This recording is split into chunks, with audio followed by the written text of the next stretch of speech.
The Life and Adventures of Santa Claus by L. Frank Baum. Youth. Chapter 1. Burzee. Have you heard of the great forest of Burzee? Nurse used to sing of it when I was a child. She sang of the big tree trunks standing close together, with their roots intertwining below the earth and their branches intertwining above it, of their rough coating of bark and queer gnarled limbs, of the bushy foliage that roofed the entire forest, save where the sunbeams found a path through which to touch the ground in little spots, and to cast weird and curious shadows over the mosses, the lichens, and the drifts of dried leaves. The forest of Burzee is mighty and grand and awesome to those who steal beneath its shade.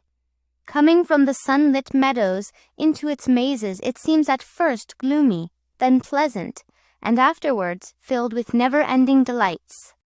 For hundreds of years it has flourished in all its magnificence, the silence of its enclosure unbroken save by the chirp of busy chipmunks, the growl of wild beasts, and the songs of birds.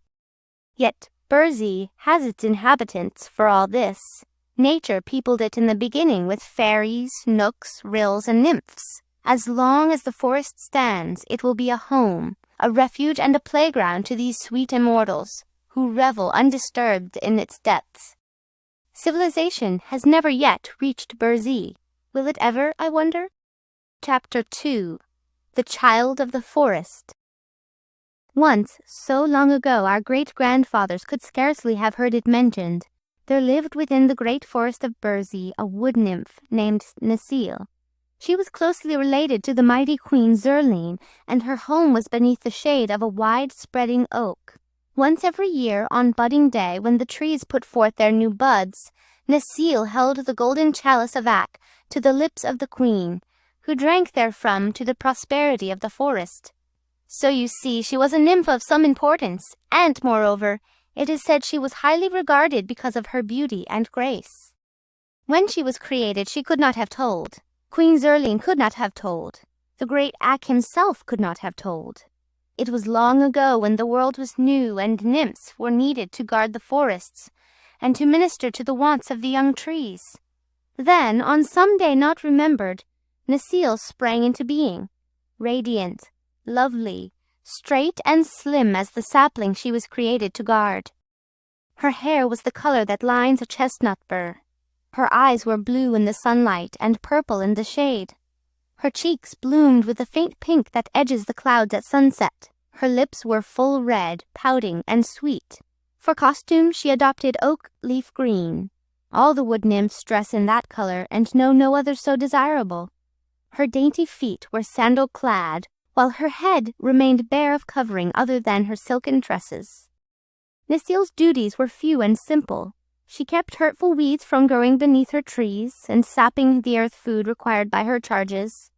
She frightened away the gadrils who took evil delight in flying against the tree trunks and wounding them so that they dropped and died from the poisonous contact. In dry seasons she carried water from the brooks and pools and moistened the roots of her thirsty dependents. That was in the beginning. The weeds had now learned to avoid the forests where the wood nymphs dwelt. The loathsome gadrils no longer dared come nigh. The trees had become old and sturdy, and could bear the drought better than when fresh sprouted. So Necile's duties were lessened, and time grew laggard, while succeeding years became more tiresome and uneventful than the nymph's joyous spirit loved. Truly the forest dwellers did not lack amusement. Each full moon they danced in the royal circle of the queen.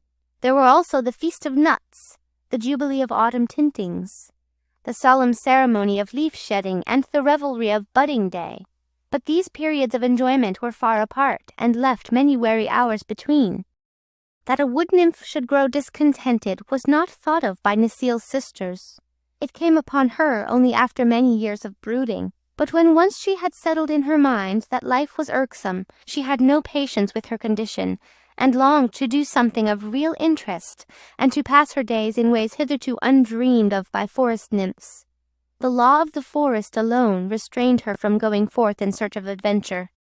While this mood lay heavy upon pretty Necile, it chanced that the great Ak visited the forest of Burzee, and allowed the wood nymphs, as was their wont, to lie at his feet and listen to the words of wisdom that fell from his lips. Ak is the master woodsman of the world. He sees everything, and knows more than the sons of men.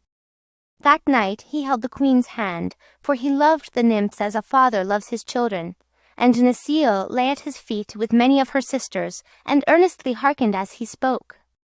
"We live so happily, my fair ones, in our forest glades," said Ak, stroking his grizzled beard thoughtfully, "that we know nothing of the sorrow and misery that fall to the lot of those poor mortals who inhabit the open spaces of the earth.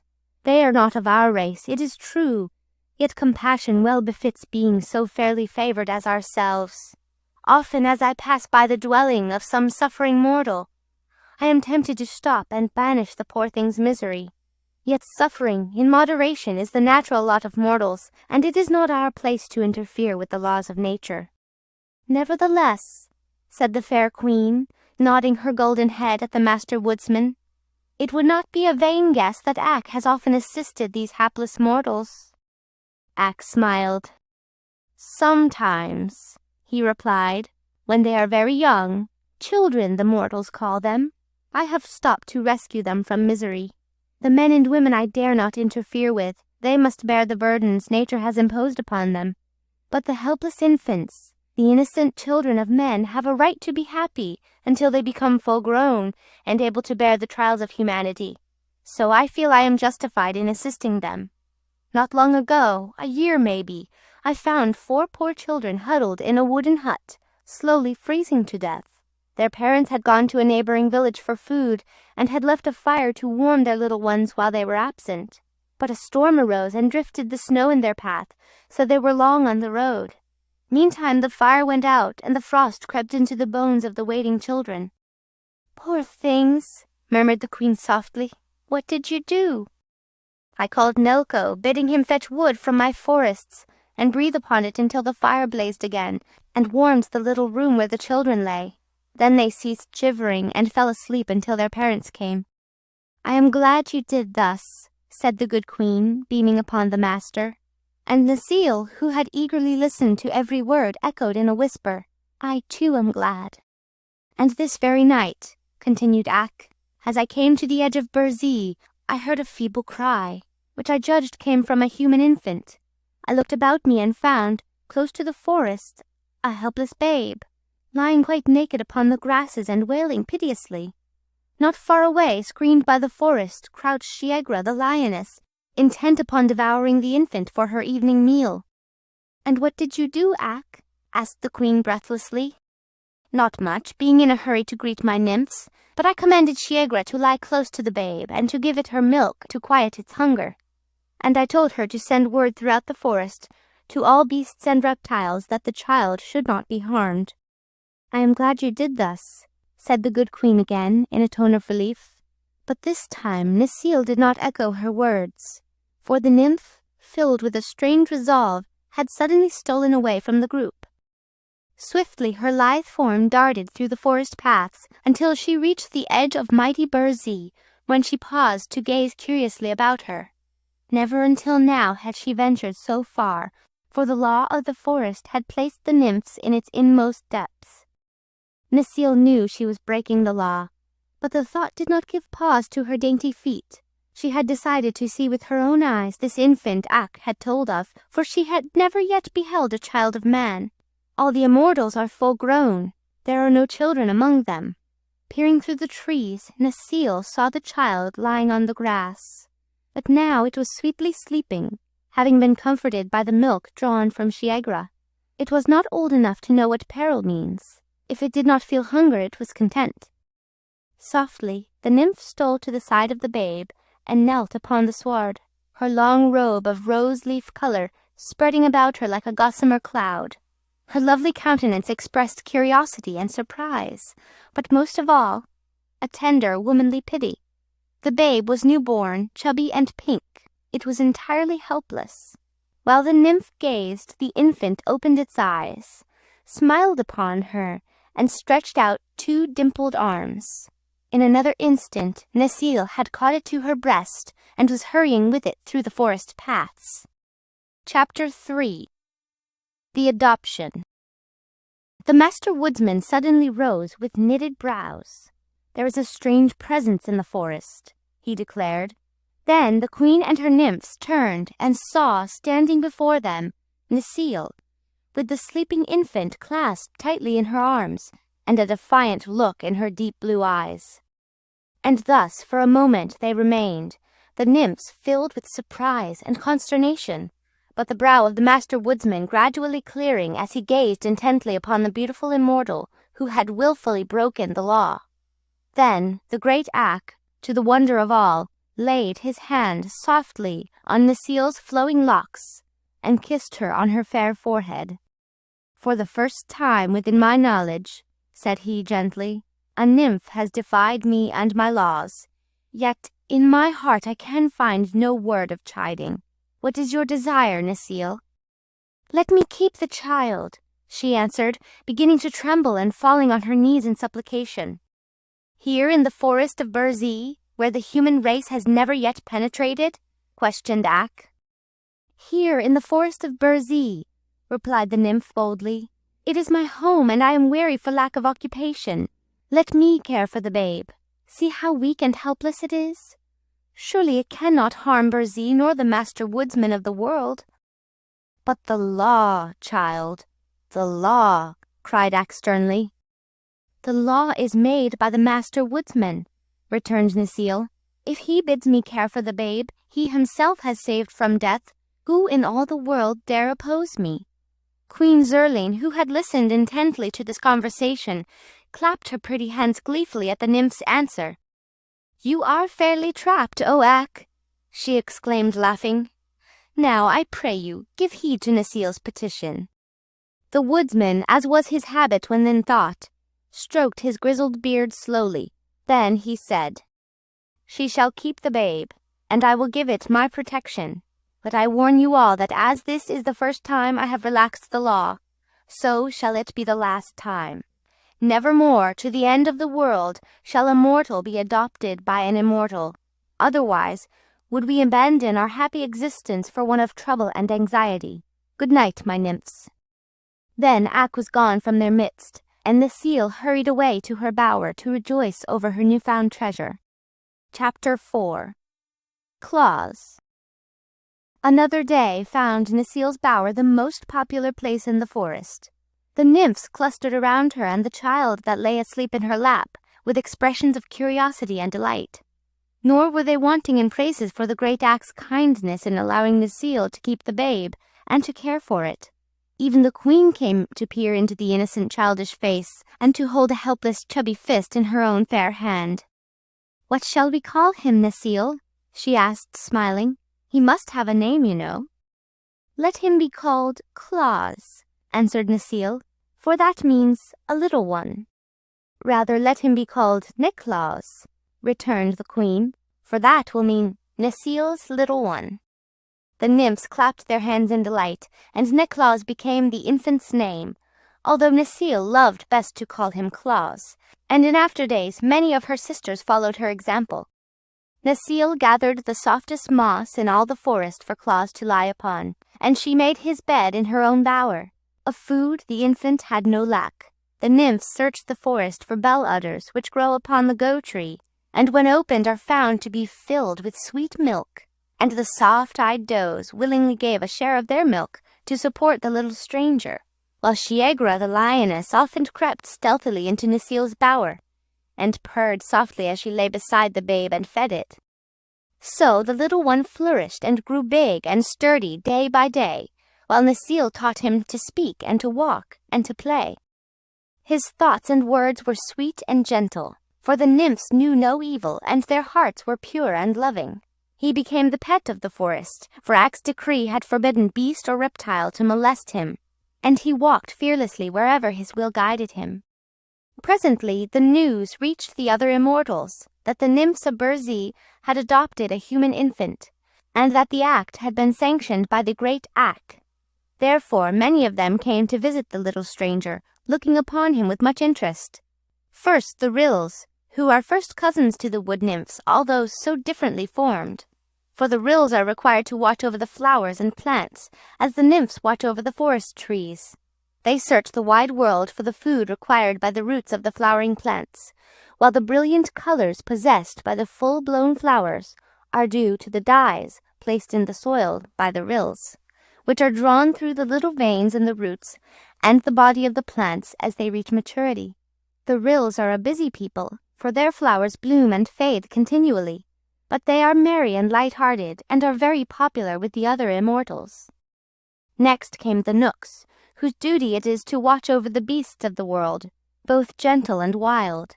The knooks have a hard time of it, since many of the beasts are ungovernable and rebel against restraint. But they know how to manage them after all, and you will find that certain laws of the knooks are obeyed by even the most ferocious animals. Their anxieties make the knooks look old and worn and crooked, and their natures are a bit rough from associating with wild creatures continually. Yet they are most useful to humanity and to the world in general, as their laws are the only laws the forest beasts recognize, except those of the master woodsman. Then there were the fairies, the guardians of mankind, who were much interested in the adoption of Claus, because their own laws forbade them to become familiar with their human charges. There are instances on record where the fairies have shown themselves to human beings, and have even conversed with them. But they are supposed to guard the lives of mankind, unseen and unknown, and if they favor some people more than others, it is because they have won such distinction fairly, as the fairies are very just and impartial. But the idea of adopting a child of men had never occurred to them because it was in every way opposed to their laws. So their curiosity was intense to behold the little stranger adopted by Necile and her sister nymphs. Claus looked upon the immortals who thronged around him with fearless eyes and smiling lips. He rode laughingly upon the shoulders of the merry rills. He mischievously pulled the grey beards of the low-browed knooks. He rested his curly head confidently upon the dainty bosom of the fairy queen herself, and the rills loved the sound of his laughter. The knooks loved his courage. The fairies loved his innocence. The boy made friends of them all, and learned to know their laws intimately. No forest flower was trampled beneath his feet, lest the friendly rills should be grieved. He never interfered with the beasts of the forest, lest his friends the knooks should become angry.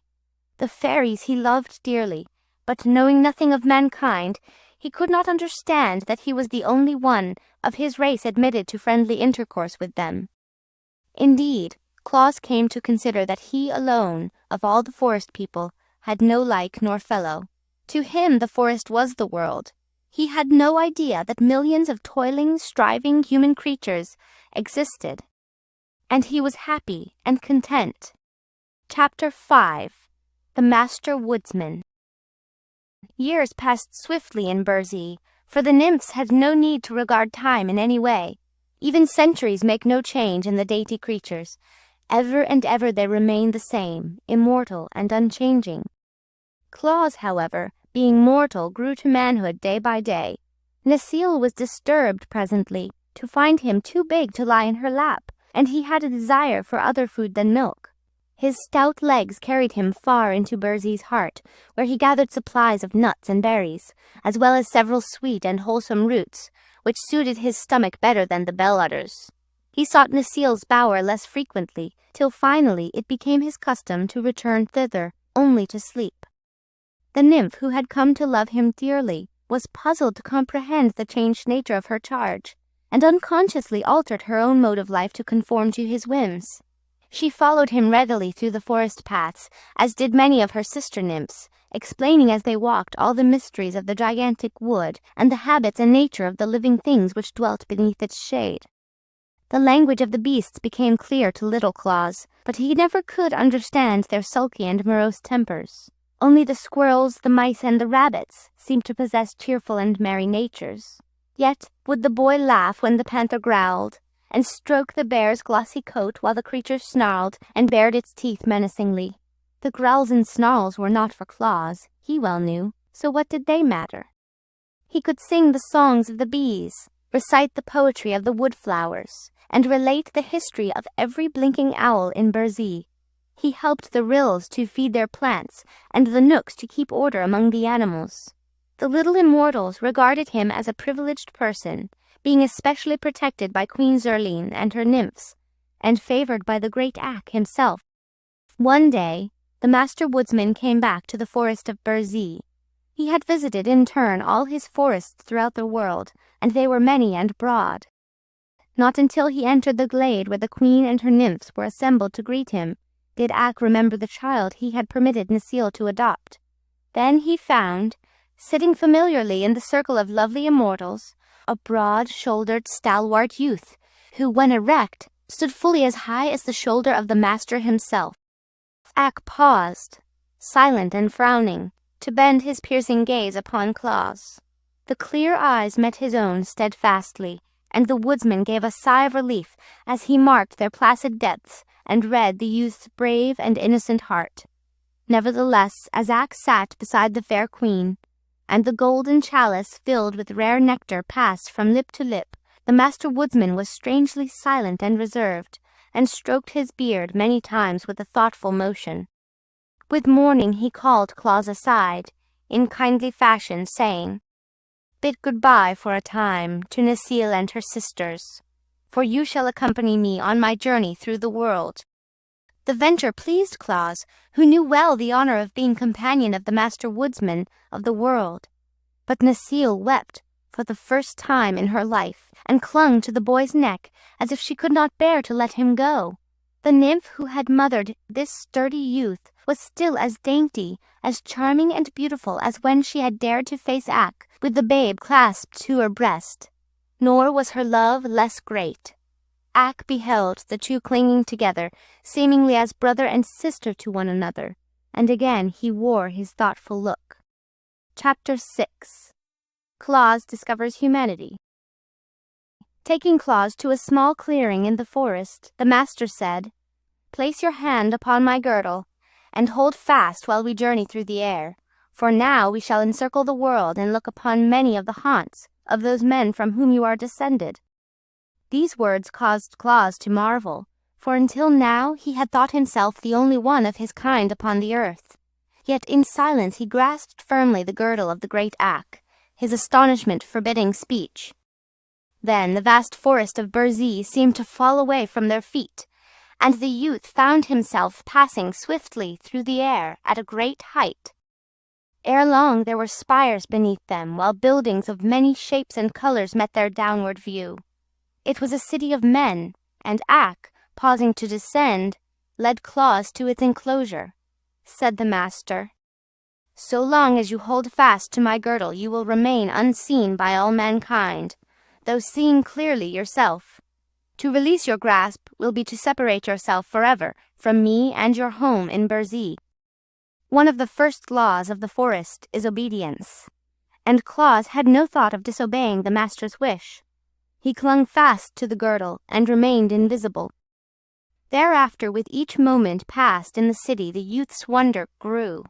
He, who had supposed himself created differently from all others, now found the earth swarming with creatures of his own kind. "Indeed," said Ak, "the immortals are few, but the mortals are many." Claus looked earnestly upon his fellows. There were sad faces, gay and reckless faces, pleasant faces, anxious faces and kindly faces, all mingled in puzzling disorder. Some worked at tedious tasks, some strutted in impudent conceit, some were thoughtful and grave, while others seemed happy and content. Men of many natures there were, as everywhere, and Claus found much to please him and much to make him sad. But especially he noted the children, first curiously, then eagerly, then lovingly. Ragged little ones rolled in the dust of the streets, playing with scraps and pebbles. Other children, gaily dressed, were propped upon cushions and fed with sugar plums. Yet the children of the rich were not happier than those playing with the dust and pebbles, it seemed to Claus. "Childhood is the time of man's greatest content," said Ak, following the youth's thoughts. "'Tis during these years of innocent pleasure that the little ones are most free from care." "Tell me," said Claus, "why do not all these babies fare alike?" "Because they are born in both cottage and palace," returned the master. "The difference in the wealth of the parents determines the lot of the child. Some are carefully tended and clothed in silks and dainty linen. Others are neglected and covered with rags." "Yet all seem equally fair and sweet," said Claus thoughtfully. "While they are babes, yes," agreed Ak. "Their joy is in being alive, and they do not stop to think. In after years the doom of mankind overtakes them, and they find they must struggle and worry, work and fret, to gain the wealth that is so dear to the hearts of men. Such things are unknown in the forest where you were reared." Claus was silent a moment. Then he asked, "Why was I reared in the forest among those who are not of my race?" Then Ak, in gentle voice, told him the story of his babyhood, how he had been abandoned at the forest's edge and left prey to wild beasts, and how the loving nymph Necile had rescued him and brought him to manhood under the protection of the immortals. "Yet I am not of them," said Claus musingly. "You are not of them," returned the woodsman. "The nymph who cared for you as a mother seems now like a sister to you. By and by, when you grow old and gray, she will seem like a daughter. Yet another brief span and you will be but a memory, while she remains Necile." "Then why, if man must perish, is he born?" demanded the boy. "Everything perishes except the world itself and its keepers," answered Ak. "But while life lasts, everything on earth has its use. The wise seek ways to be helpful to the world, for the helpful ones are sure to live again." Much of this Claus failed to understand fully, but a longing seized him to become helpful to his fellows, and he remained grave and thoughtful while they resumed their journey.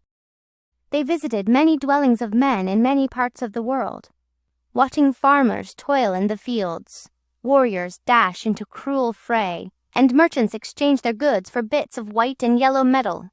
And everywhere the eyes of Claus sought out the children in love and pity, for the thought of his own helpless babyhood was strong within him, and he yearned to give help to the innocent little ones of his race, even as he had been succored by the kindly nymph. Day by day the master woodsman and his pupil traversed the earth, Ak speaking but seldom to the youth, who clung steadfastly to his girdle, but guiding him into all places where he might become familiar with the lives of human beings. And at last they returned to the grand old forest of Burzee, where the master set Claus down within the circle of nymphs, among whom the pretty Necile anxiously awaited him. The brow of great Ak was now calm and peaceful, but the brow of Claus had become lined with deep thought.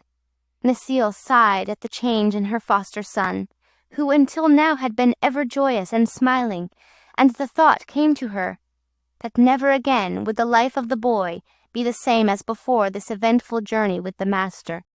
Chapter 7. Claus leaves the forest. When good Queen Zurline had touched the golden chalice with her fair lips, and it had passed around the circle in honor of the traveler's return, the master woodsman of the world, who had not yet spoken, turned his gaze frankly upon Claus and said, "Well?"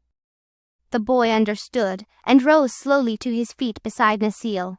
Once only his eyes passed around the familiar circle of nymphs, every one of whom he remembered as a loving comrade, but tears came unbidden to dim his sight, so he gazed thereafter steadfastly at the master.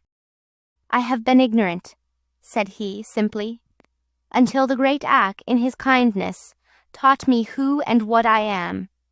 You, who live so sweetly in your forest bowers, ever fair and youthful and innocent, are no fit comrades for a son of humanity, for I have looked upon man, finding him doomed to live for a brief space upon earth, to toil for the things he needs, to fade into old age, and then to pass away as the leaves in autumn. Yet every man has his mission, which is to leave the world better in some way than he found it. I am of the race of men, and men's lot is my lot.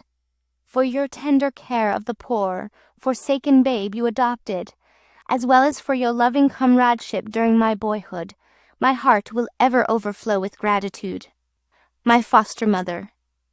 Here he stopped and kissed Nasile's white forehead. I shall love and cherish while life lasts.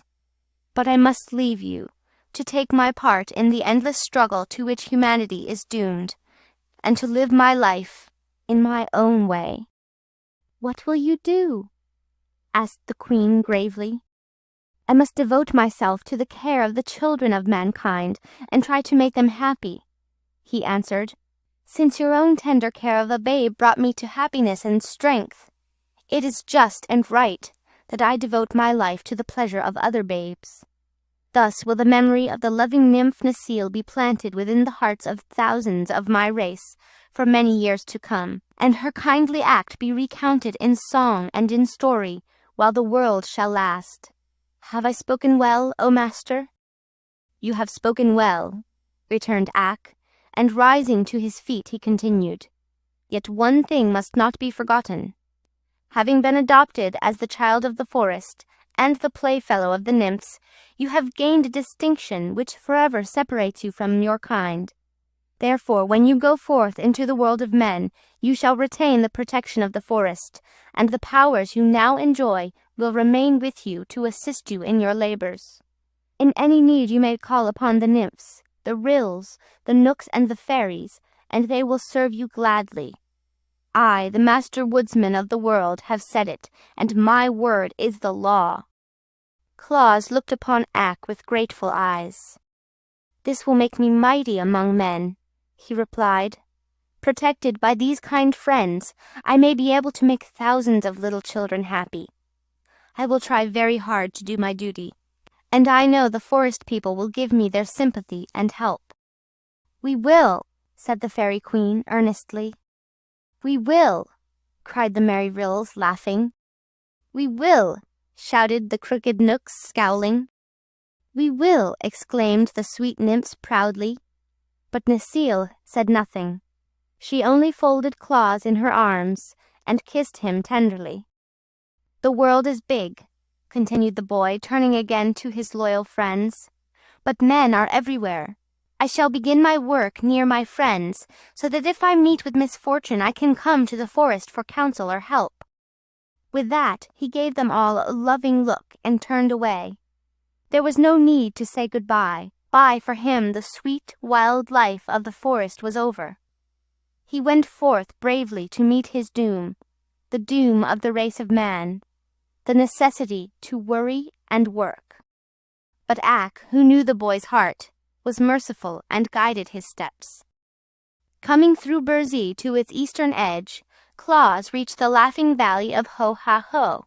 On each side were rolling green hills, and a brook wandered midway between them, to wind afar off beyond the valley. At his back was the grim forest. At the far end of the valley a broad plain. The eyes of the young man, which had until now reflected his grave thoughts, became brighter as he stood silent, looking out upon the laughing valley. Then on a sudden his eyes twinkled, as stars do on a still night, and grew merry and wide. For at his feet the cowslips and daisies smiled on him in friendly regard. The breeze whistled gaily as it passed by, and fluttered the locks on his forehead. The brook laughed joyously as it leapt over the pebbles, and swept around the green curves of its banks. The bees sang sweet songs as they flew from dandelion to daffodil. The beetles chirruped happily in the long grass, and the sunbeams glinted pleasantly over all the scene. Here, cried Claus, stretching out his arms as if to embrace the valley, I will make my home. That was many, many years ago. It has been his home ever since. It is his home now. Manhood. Chapter 1. The Laughing Valley. When Claus came, the valley was empty save for the grass, the brook, the wild flowers, the bees, and the butterflies. If he would make his home here and live after the fashion of men, he must have a house. This puzzled him at first, but while he stood smiling in the sunshine, he suddenly found beside him old Nelko, the servant of the master woodsman. Nelko bore an axe, strong and broad, with blade that gleamed like burnished silver. This he placed in the young man's hand, then disappeared without a word. Claus understood, and turning to the forest's edge, he selected a number of fallen tree trunks, which he began to clear of their dead branches. He would not cut into a living tree.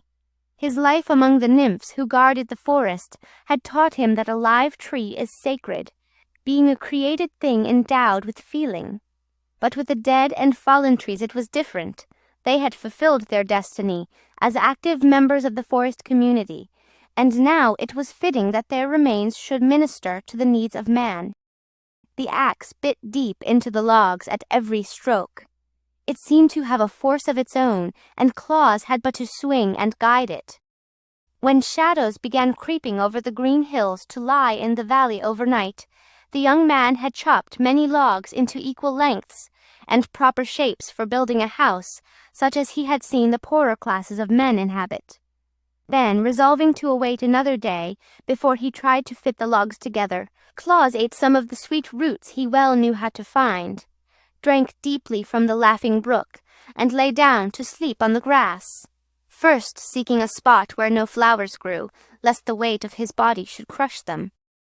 And while he slumbered and breathed in the perfume of the wondrous valley, the spirit of happiness crept into his heart and drove out all terror and care and misgivings. Never more would the face of Claus be clouded with anxieties.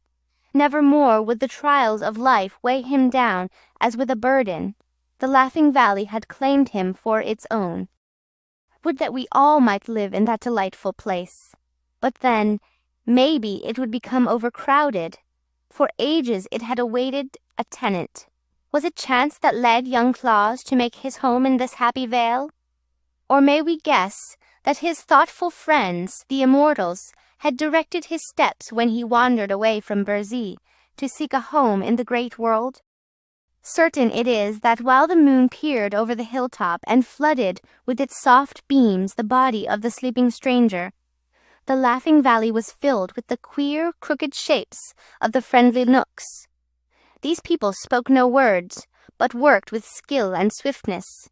The logs Claus had trimmed with his bright axe were carried to a spot beside the brook, and fitted one upon another, and during the night a strong and roomy dwelling was built. The birds came sweeping into the valley at daybreak, and their songs, so seldom heard in the deep wood, aroused the stranger. He rubbed the web of sleep from his eyelids and looked around. The house met his gaze. "I must thank the Knooks for this," said he gratefully. Then he walked to his dwelling and entered at the doorway. A large room faced him, having a fireplace at the end and a table and bench in the middle. Beside the fireplace was a cupboard. Another doorway was beyond. Claus entered here also, and saw a smaller room with a bed against the wall and a stool set near a small stand. On the bed were many layers of dried moss brought from the forest. "Indeed, it is a palace!" exclaimed the smiling Claus. "I must thank the good Knooks again for their knowledge of man's needs, as well as for their labors in my behalf." He left his new home with a glad feeling that he was not quite alone in the world, although he had chosen to abandon his forest life. Friendships are not easily broken, and the immortals are everywhere. Upon reaching the brook, he drank of the pure water, and then sat down on the bank to laugh at the mischievous gambols of the ripples as they pushed one another against rocks, or crowded desperately to see which should first reach the turn beyond. And as they raced away, he listened to the song they sang. "Rushing, pushing, on we go, not a wave may gently flow. All are too excited, every drop delighted, turns to spray in merry play as we tumble on our way." Next, Claus searched for roots to eat, while the daffodils turned their little eyes up to him laughingly and lisped their dainty song. "Blooming fairly, growing rarely, never flowerets were so gay, perfume breathing, joy bequeathing, as our colors we display." It made Claus laugh to hear the little things voice their happiness as they nodded gracefully on their stems. But another strain caught his ear as the sunbeams fell gently across his face and whispered, "Here is gladness that our rays warm the valley through the days. Here is happiness to give, comfort unto all who live." "Yes," cried Claus in answer, "there is happiness and joy in all things here. The Laughing Valley is a valley of peace and goodwill." He passed the day talking with the ants and beetles and exchanging jokes with the light-hearted butterflies, and at night he lay on his bed of soft moss and slept soundly. Then came the fairies, merry but noiseless, bringing skillets and pots and dishes and pans and all the tools necessary to prepare food and to comfort a mortal. With these they filled cupboard and fireplace, finally placing a stout suit of wool clothing on the stool by the bedside. When Claus awoke, he rubbed his eyes again and laughed, and spoke aloud his thanks to the fairies and the master woodsman who had sent them. With eager joy he examined all his new possessions, wondering what some might be used for. But in the days when he had clung to the girdle of the great axe and visited the cities of men, his eyes had been quick to note all the manners and customs of the race to which he belonged. So he guessed from the gifts brought by the fairies that the master had expected him hereafter to live in the fashion of his fellow creatures. "Which means that I must plough the earth and plant corn," he reflected, "so that when winter comes I shall have garnered food in plenty." But as he stood in the grassy valley, he saw that to turn up the earth in furrows would be to destroy hundreds of pretty helpless flowers, as well as thousands of the tender blades of grass, and this he could not bear to do. Therefore he stretched out his arms and uttered a peculiar whistle he had learned in the forest, afterward crying, "Rills of the field flowers, come to me." Instantly a dozen of the queer little rills were squatting upon the ground before him, and they nodded to him in cheerful greeting. Claus gazed upon them earnestly. "Your brothers of the forest," he said, "I have known and loved many years. I shall love you also when we have become friends. To me the laws of the rills, whether those of the forest or of the field, are sacred. I have never willfully destroyed one of the flowers you tend so carefully. But I must plant grain to use for food during the cold winter. And how am I to do this without killing the little creatures that sing to me so prettily of their fragrant blossoms?" The yellow rill, he who tends the buttercups, made answer, "Fret not, friend Claus, the great axe has spoken to us of you. There is better work for you in life than to labor for food, and though, not being of the forest, Ack has no command over us.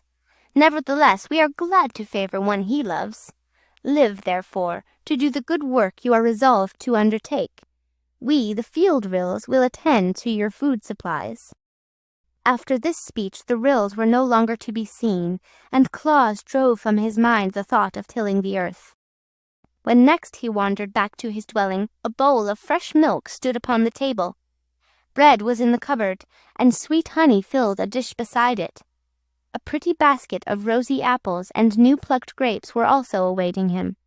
He called out, "Thanks, my friends," to the invisible rills, and straightway began to eat of the food. Thereafter, when hungry, he had but to look into the cupboard to find goodly supplies brought by the kindly rills, and the knooks cut and stacked much wood for his fireplace, and the fairies brought him warm blankets and clothing. So began his life in the Laughing Valley, with the favor and friendship of the immortals to minister to his every want. Chapter 2. How Claus Made the First Toy. Truly our Claus had wisdom, for his good fortune but strengthened his resolve to befriend the little ones of his own race. He knew his plan was approved by the immortals, else they would not have favored him so greatly. So he began at once to make acquaintance with mankind. He walked through the valley to the plain beyond, and crossed the plain in many directions to reach the abodes of men. These stood singly or in groups of dwellings called villages, and in nearly all the houses, whether big or little, Claus found children. The youngsters soon came to know his merry laughing face, and the kind glance of his bright eyes. And the parents, while they regarded the young man with some scorn for loving children more than their elders, were content that the girls and boys had found a playfellow who seemed willing to amuse them. So the children romped and played games with Claus, and the boys rode upon his shoulders, and the girls nestled in his strong arms, and the babies clung fondly to his knees. Wherever the young man chanced to be, the sound of childish laughter followed him. And to understand this better, you must know that children were much neglected in those days, and received little attention from their parents, so that it became to them a marvel that so goodly a man as Claus devoted his time to making them happy. And those who knew him were, you may be sure, very happy indeed. The sad faces of the poor and abused grew bright for once. The cripple smiled despite his misfortune. The ailing ones hushed their moans, and the grieved ones their cries when their merry friend came nigh to comfort them. Only at the beautiful palace of the Lord of Lurd, and at the frowning castle of the Baron Brown, was Claus refused admittance. There were children at both places, but the servants at the palace shut the door in the young stranger's face, and the fierce Baron threatened to hang him from an iron hook on the castle walls. Whereupon Claus sighed and went back to the poorer dwellings, where he was welcome. After a time, the winter drew near. The flowers lived out their lives and faded and disappeared. The beetles burrowed far into the warm earth. The butterflies deserted the meadows, and the voice of the brook grew hoarse, as if it had taken cold. One day, snowflakes filled all the air in the Laughing Valley, dancing boisterously toward the earth, and clothing in pure white raiment the roof of Claus's dwelling. At night, Jack Frost rapped at the door. "Come in," cried Claus. "Come out," answered Jack, "for you have fire inside." So Claus came out. He had known Jack Frost in the forest, and liked the jolly rogue, even while he mistrusted him. "There will be rare sport for me tonight, Claus," shouted the sprite. "Isn't this glorious weather? I shall nip scores of noses and ears and toes before daybreak." "If you love me, Jack, spare the children," begged Claus. "And why?" asked the other in surprise. "They are tender and helpless," answered Claus. "But I love to nip the tender ones," declared Jack. "The older ones are tough and tire my fingers." "The young ones are weak and cannot fight you," said Claus. "True," agreed Jack thoughtfully. "Well, I will not pinch a child this night if I can resist the temptation," he promised. "Good night, Claus." "Good night." The young man went in and closed the door, and Jack Frost ran on to the nearest village. Claus threw a log on the fire, which burned up brightly. Beside the hearth sat Blinky, a big cat given him by Peter the Knook. Her fur was soft and glossy, and she purred never-ending songs of contentment. "I shall not see the children again soon," said Claus to the cat, who kindly paused in her song to listen. "The winter is upon us. The snow will be deep for many days, and I shall be unable to play with my little friends." The cat raised a paw and stroked her nose thoughtfully, but made no reply. So long as the fire burned and Claus sat in his easy chair by the hearth, she did not mind the weather. So passed many days and many long evenings. The cupboard was always full, but Claus became weary with having nothing to do more than to feed the fire from the big woodpile the Knooks had brought him. One evening he picked up a stick of wood and began to cut it with his sharp knife. He had no thought, at first, except to occupy his time, and he whistled and sang to the cat as he carved away portions of the stick. Puss sat up on her haunches and watched him, listening at the same time to her master's merry whistle, which she loved to hear even more than her own purring songs. Claus glanced at Puss and then at the stick he was whittling, until presently the wood began to have a shape, and the shape was like the head of a cat, with 2 ears sticking upward. Claus stopped whistling to laugh, and then both he and the cat looked at the wooden image in some surprise. Then he carved out the eyes and the nose, and rounded the lower part of the head so that it rested upon a neck. Puss hardly knew what to make of it now, and sat up stiffly, as if watching with some suspicion what would come next. Claus knew. The head gave him an idea. He plied his knife carefully and with skill, forming slowly the body of the cat, which he made to sit upon its haunches as the real cat did, with her tail wound around her 2 front legs. The work cost him much time, but the evening was long, and he had nothing better to do. Finally, he gave a loud and delighted laugh at the result of his labors and placed the wooden cat, now completed, upon the hearth opposite the real one. Puss thereupon glared at her image, raised her hair in anger, and uttered a defiant mew. The wooden cat paid no attention, and Claus, much amused, laughed again. Then Blinky advanced toward the wooden image to eye it closely and smell of it intelligently. Eyes and nose told her the creature was wood, in spite of its natural appearance. So Puss resumed her seat and her purring, but as she neatly washed her face with her padded paw, she cast more than one admiring glance at her clever master. Perhaps she felt the same satisfaction we feel when we look upon good photographs of ourselves. The cat's master was himself pleased with his handiwork, without knowing exactly why. Indeed, he had great cause to congratulate himself that night, and all the children throughout the world should have joined him rejoicing, for Claus had made his first toy. Chapter 3. How the Ryls Colored the Toys. A hush lay on the Laughing Valley now. Snow covered it like a white spread, and pillows of downy flakes drifted before the dwelling where Claus sat feeding the blaze of the fire. The brook gurgled on beneath a heavy sheet of ice, and all living plants and insects nestled close to Mother Earth to keep warm.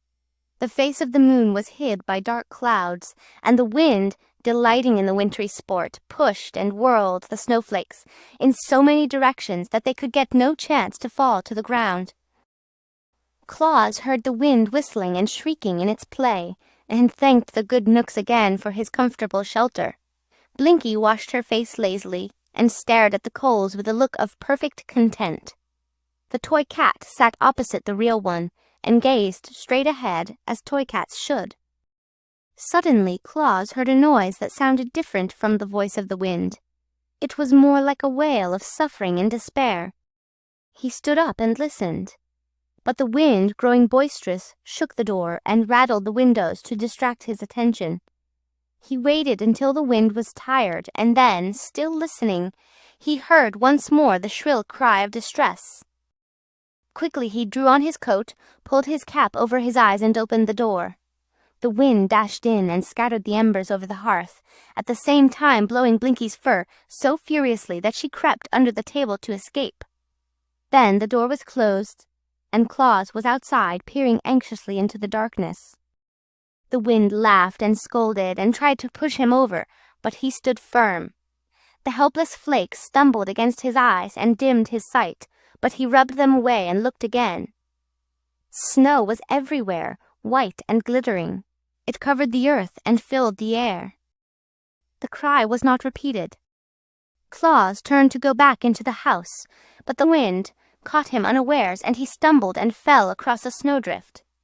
His hand plunged into the drift and touched something that was not snow. This he seized, and, pulling it gently toward him, found it to be a child. The next moment he had lifted it in his arms and carried it into the house. The wind followed him through the door, but Claus shut it out quickly. He laid the rescued child on the hearth, and brushing away the snow, he discovered it to be Weekum, the little boy who lived in a house beyond the valley. Claus wrapped a warm blanket around the little one and rubbed the frost from its limbs. Before long the child opened his eyes, and, seeing where he was, smiled happily. Then Claus warmed milk and fed it to the boy slowly, while the cat looked on with sober curiosity. Finally, the little one curled up in his friend's arms and sighed and fell asleep, and Claus, filled with gladness that he had found the wanderer, held him closely while he slumbered. The wind, finding no more mischief to do, climbed the hill and swept on toward the north. This gave the weary snowflakes time to settle down to earth, and the valley became still again. The boy, having slept well in the arms of his friend, opened his eyes and sat up. Then, as a child will, he looked around the room and saw all that it contained. "Your cat is a nice cat, Claus," he said at last. "Let me hold it." But Puss objected and ran away. "The other cat won't run, Claus," continued the boy. Let me hold that one."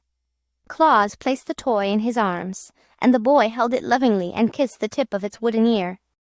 "How did you get lost in the storm, Weekum?" asked Claus. "I started to walk to my auntie's house and lost my way," answered Weekum. "Were you frightened?" "It was cold," said Weekum, "and the snow got in my eyes so I could not see. Then I kept on till I fell in the snow, without knowing where I was, and the wind blew the flakes over me and covered me up." Claus gently stroked his head, and the boy looked up at him and smiled. "I'm all right now," said Weekum. "Yes," replied Claus happily. "Now I will put you in my warm bed, and you must sleep until morning, when I will carry you back to your mother." "May the cat sleep with me?" asked the boy. "Yes, if you wish it to," answered Claus.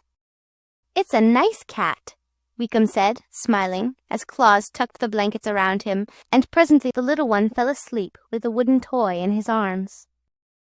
When morning came, the sun claimed the Laughing Valley and flooded it with its rays, so Claus prepared to take the lost child back to its mother. "May I keep the cat, Claus?" asked Weekum. "It's nicer than real cats. It doesn't run away or scratch or bite. May I keep it?" "Yes, indeed," answered Claus, pleased that the toy he had made could give pleasure to the child.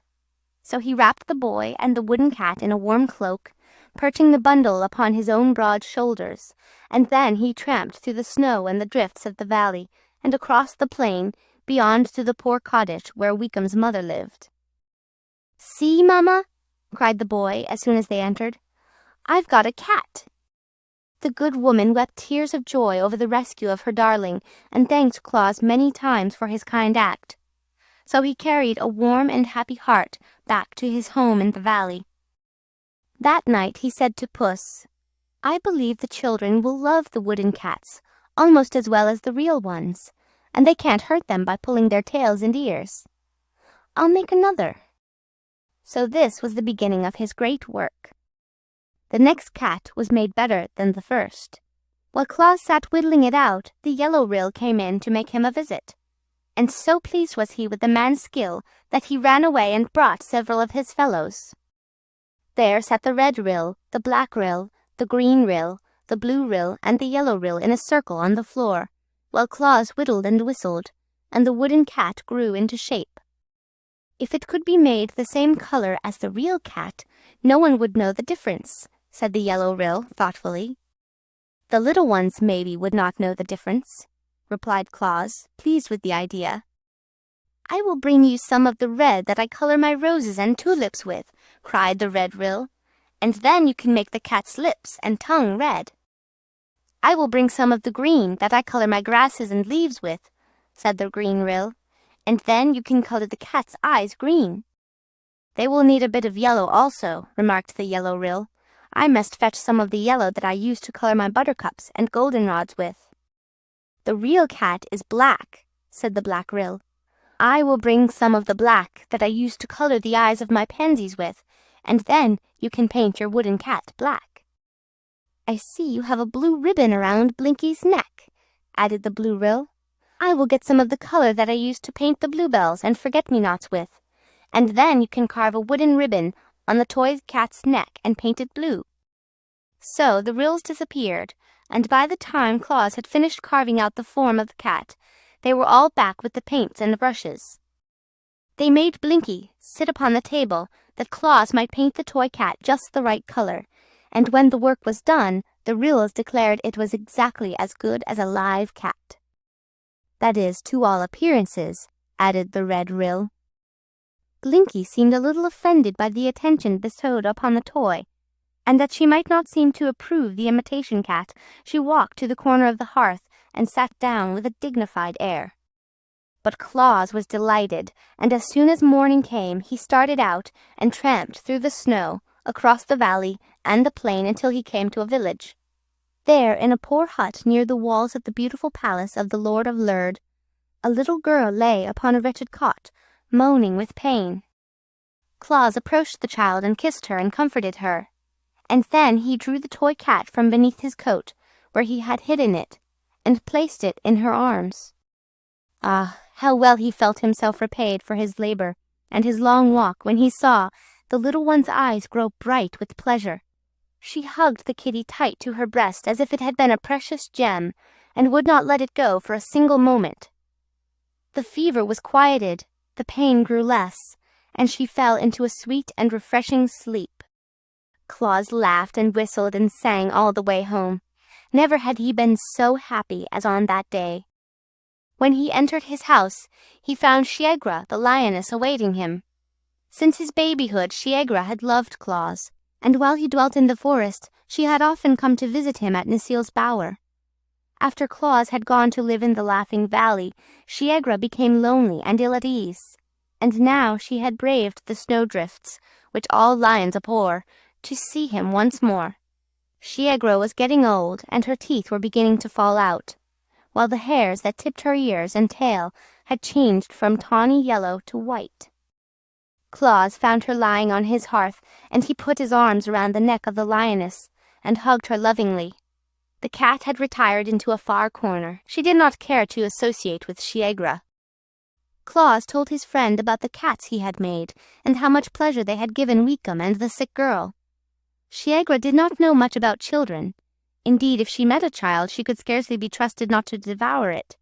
But she was interested in Claus's new labors, and said, "These images seem to me very attractive, yet I cannot see why you should make cats, which are very unimportant animals.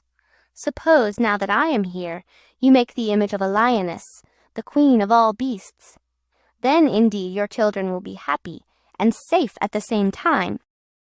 Claus thought this was a good suggestion, so he got a piece of wood and sharpened his knife, while Shiegra crouched upon the hearth at his feet. With much care he carved the head in the likeness of the lioness, even to the two fierce teeth that curved over her lower lip, and the deep frowning lines above her wide open eyes. When it was finished, he said, "You have a terrible look, Shiegra." "Then the image is like me," she answered, "for I am indeed terrible to all who are not my friends." Claus now carved out the body with Shiegra's long tail trailing behind it. The image of the crouching lioness was very lifelike. "It pleases me," said Shiegra, yawning and stretching her body gracefully. "Now I will watch while you paint." He brought the paints the Ryls had given him from the cupboard, and colored the image to resemble the real Shiegra. The lioness placed her big, padded paws upon the edge of the table, and raised herself while she carefully examined the toy that was her likeness. "You are indeed skillful," she said proudly.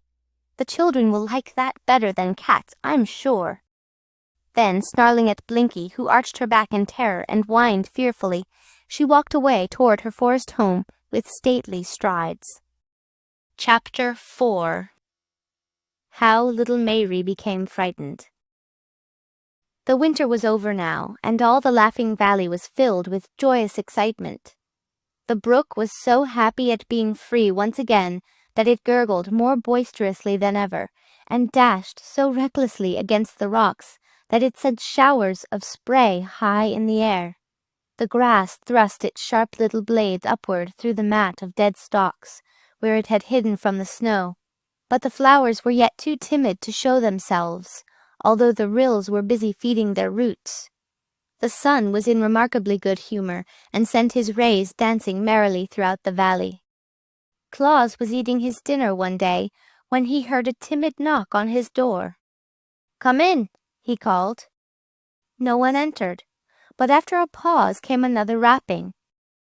Claus jumped up and threw open the door.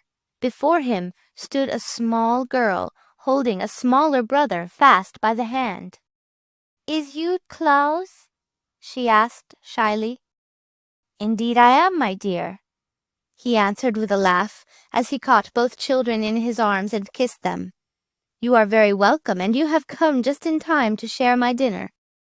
He took them to the table and fed them with fresh milk and nut cakes. When they had eaten enough, he asked, "Why have you made this long journey to see me?" "I want the tat," replied little Mayrie, and her brother, who had not yet learned to speak many words, nodded his head and exclaimed like an echo, "Tat!" "Oh, you want my toy cats, do you?" returned Claus, greatly pleased to discover that his creations were so popular with children. The little visitors nodded eagerly. Unfortunately, he continued, I have but one cat now ready, for I carried 2 to children in town yesterday, and the one I have shall be given to your brother Mary, because he is the smaller, and the next one I make shall be for you. The boy's face was bright with smiles as he took the precious toy Claus held out to him, but little Mary covered her face with her arm and began to sob grievously. I want a tat now, she wailed. Her disappointment made Claus feel miserable for a moment.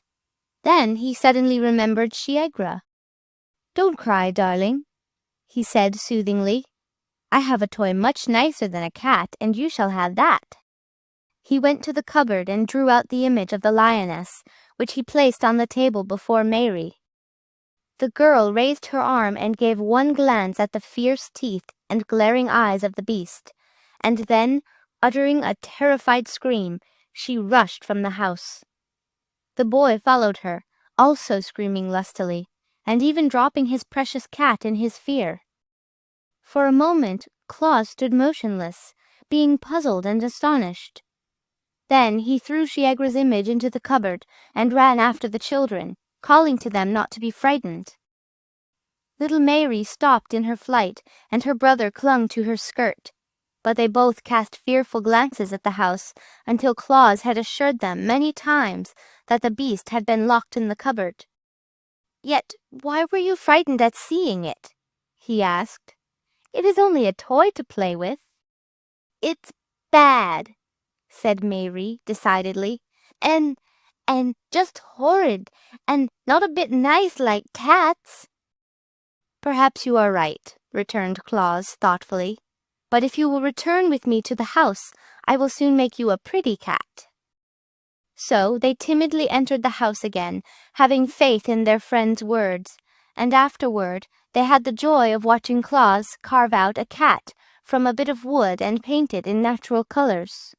It did not take him long to do this, for he had become skillful with his knife by this time, and Mary loved her toy the more dearly because she had seen it made.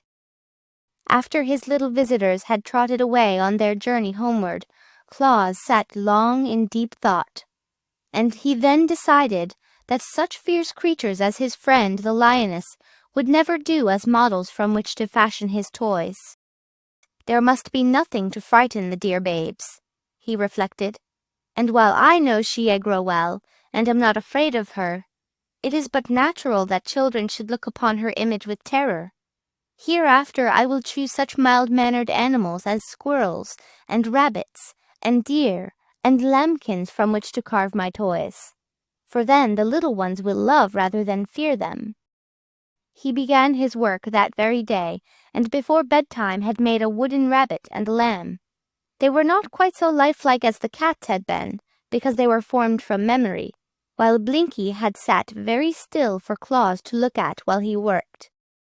But the new toys pleased the children nevertheless, and the fame of Claus's playthings quickly spread to every cottage on plain and in village. He always carried his gifts to the sick or crippled children, but those who were strong enough walked to the house in the valley to ask for them. So a little path was soon worn from the plain to the door of the toy-maker's cottage. First came the children who had been playmates of Claus before he began to make toys. These, you may be sure, were well supplied. Then children who lived farther away heard of the wonderful images and made journeys to the valley to secure them. All little ones were welcome, and never a one went away empty-handed. This demand for his handiwork kept Claus busily occupied, but he was quite happy in knowing the pleasure he gave to so many of the dear children. His friends, the immortals, were pleased with his success and supported him bravely. The Knook selected for him clear pieces of soft wood that his knife might not be blunted in cutting them. The Ryls kept him supplied with paints of all colors and brushes fashioned from the tips of timothy grasses. The fairies discovered that the workmen needed saws and chisels and hammers and nails, as well as knives, and brought him a goodly array of such tools. Claus soon turned his living room into a most wonderful workshop. He built a bench before the window and arranged his tools and paints so that he could reach everything as he sat on his stool. And as he finished toy after toy to delight the hearts of little children, he found himself growing so gay and happy that he could not refrain from singing and laughing and whistling all day long. "It's because I live in the Laughing Valley, where everything else laughs," said Claus. But that was not the reason. Chapter 5. How Bessie Blithesome Came to the Laughing Valley. One day, as Claus sat before his door to enjoy the sunshine while he busily carved the head and horns of a toy deer, he looked up and discovered a glittering cavalcade of horsemen approaching through the valley. When they drew nearer, he saw that the band consisted of a score of men-at-arms, clad in bright armor and bearing in their hands spears and battle-axes. In front of these rode little Bessie Blithesome, the pretty daughter of that proud Lord of Lurd, who had once driven Claus from his palace. Her palfrey was pure white, its bridle was covered with glittering gems, and its saddle draped with cloth of gold, richly broidered. The soldiers were sent to protect her from harm while she journeyed.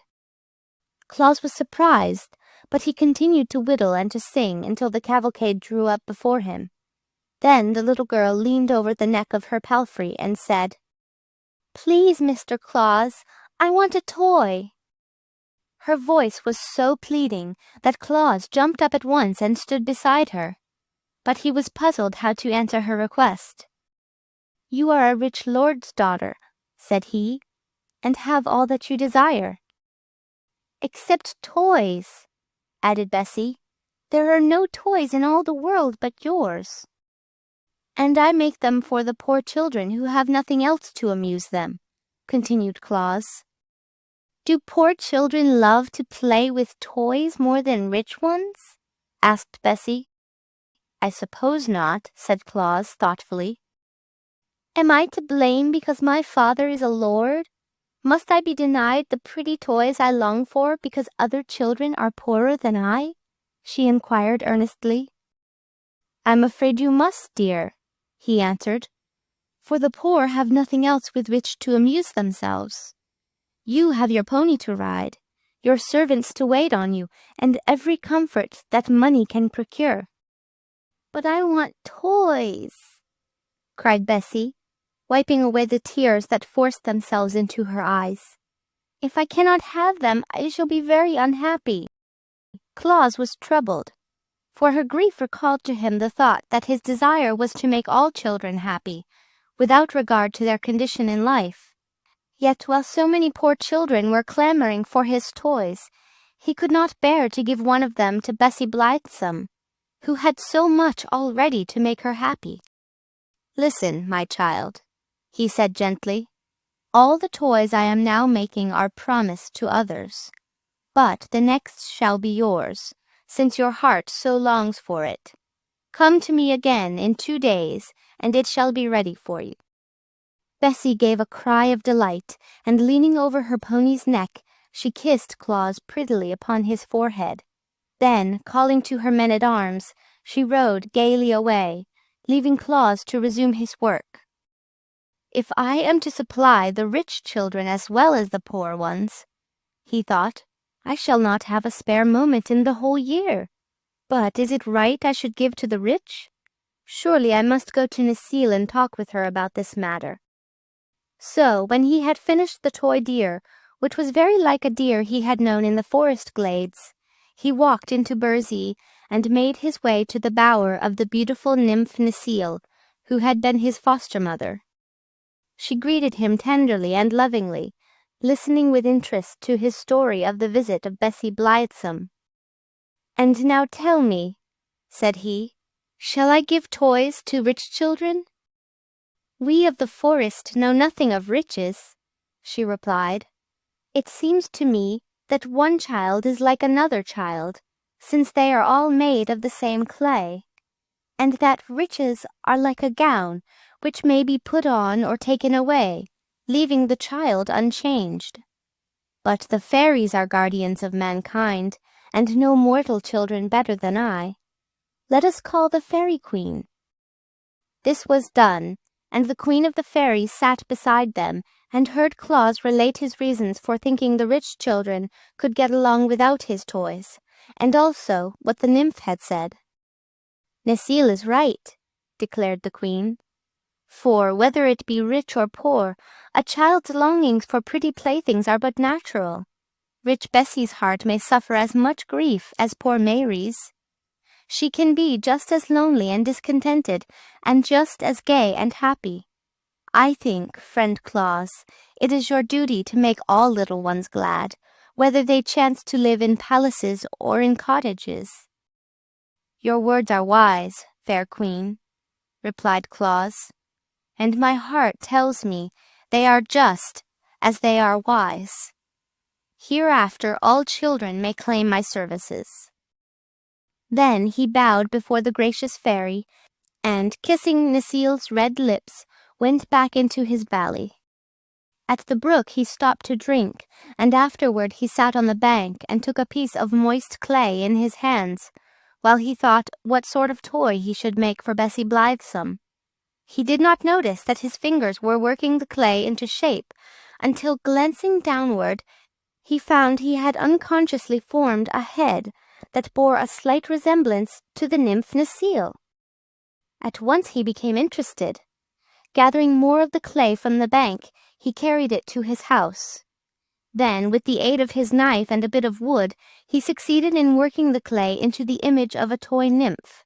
With skillful strokes he formed long, waving hair on the head and covered the body with a gown of oak leaves, while the 2 feet sticking out at the bottom of the gown were clad in sandals. But the clay was soft, and Claus found he must handle it gently to avoid ruining his pretty work. "Perhaps the rays of the sun will draw out the moisture and cause the clay to become hard," he thought. So he laid the image on a flat board and placed it in the glare of the sun. This done, he went to his bench and began painting the toy deer, and soon he became so interested in the work that he forgot all about the clay nymph. But next morning, happening to notice it as it lay on the board, he found the sun had baked it to the hardness of stone, and it was strong enough to be safely handled. Claus now painted the nymph with great care in the likeness of Necile, giving it deep blue eyes, white teeth, rosy lips, and ruddy brown hair. The gown he colored oak leaf green, and when the paint was dry, Claus himself was charmed with the new toy. Of course, it was not nearly so lovely as the real Necile, but considering the material of which it was made, Claus thought it was very beautiful. When Bessie, riding upon her white palfrey, came to his dwelling next day, Claus presented her with the new toy.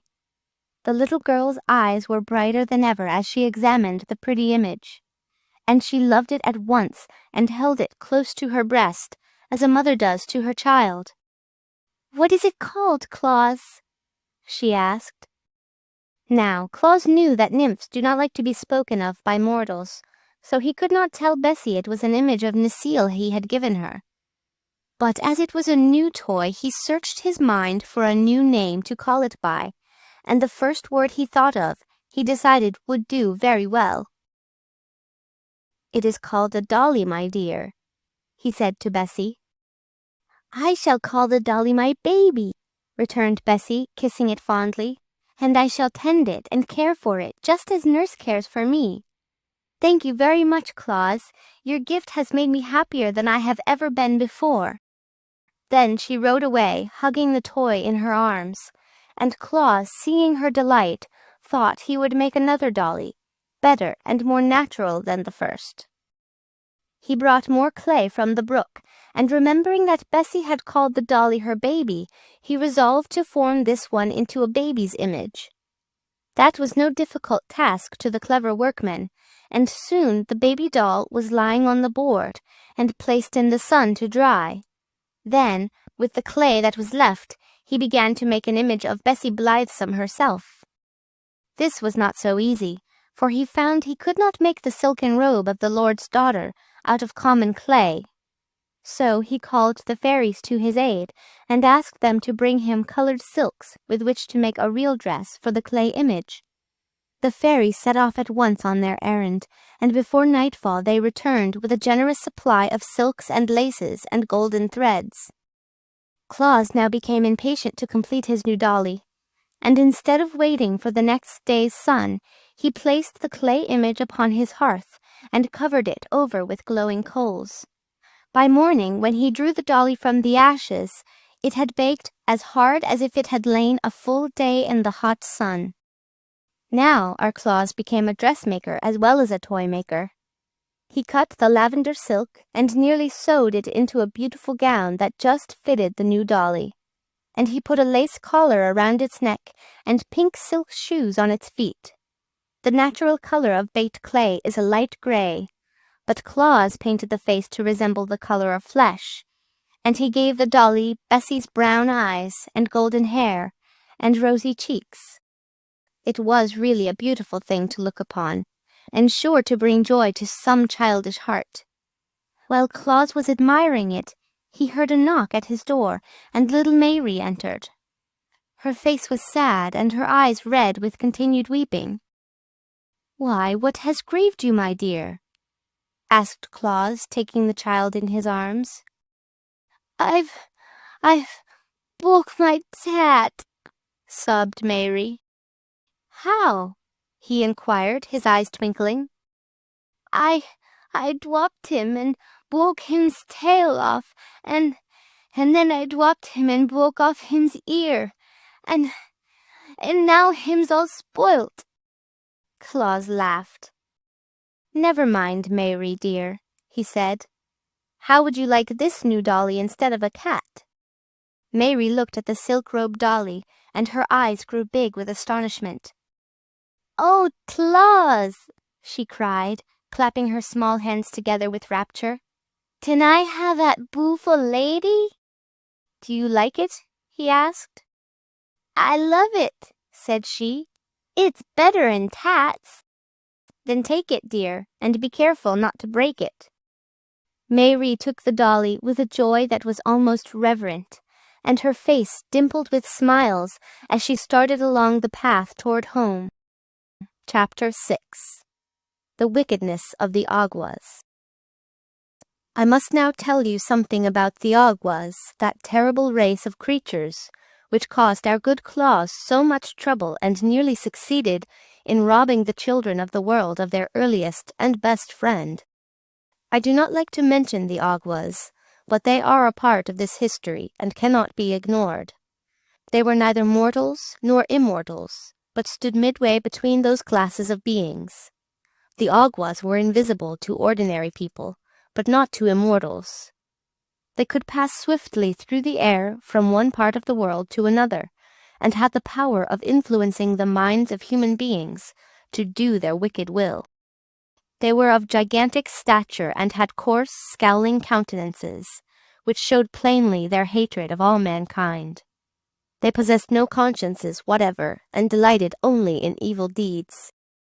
Their homes were in rocky, mountainous places, from whence they sallied forth to accomplish their wicked purposes. The one of their number that could think of the most horrible deed for them to do was always elected the King Awgwa, and all the race obeyed his orders. Sometimes these creatures lived to become 100 years old, but usually they fought so fiercely among themselves that many were destroyed in combat, and when they died, that was the end of them. Mortals were powerless to harm them, and the immortals shuddered when the Awgwas were mentioned, and always avoided them.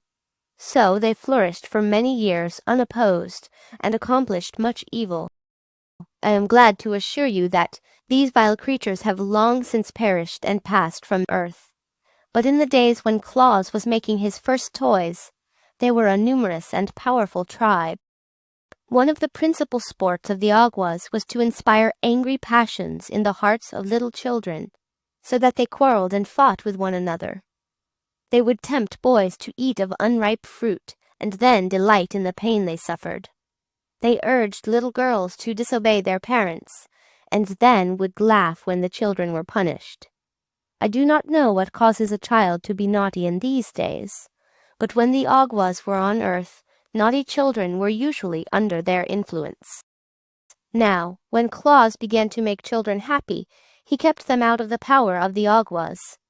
For children possessing such lovely playthings as he gave them had no wish to obey the evil thoughts the Aguas tried to thrust into their minds.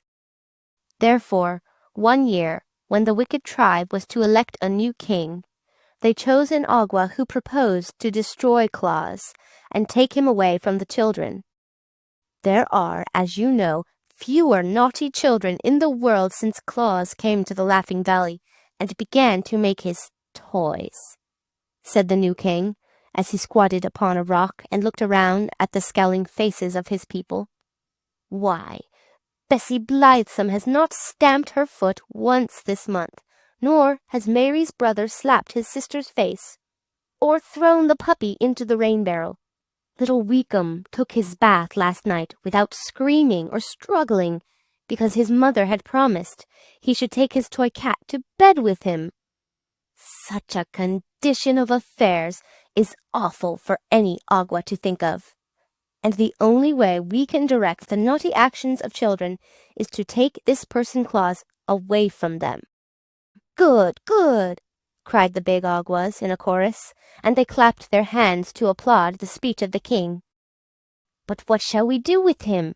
Asked one of the creatures. I have a plan, replied the wicked king, and what his plan was you will soon discover. That night Claus went to bed feeling very happy, for he had completed no less than 4 pretty toys during the day, and they were sure, he thought, to make 4 little children happy.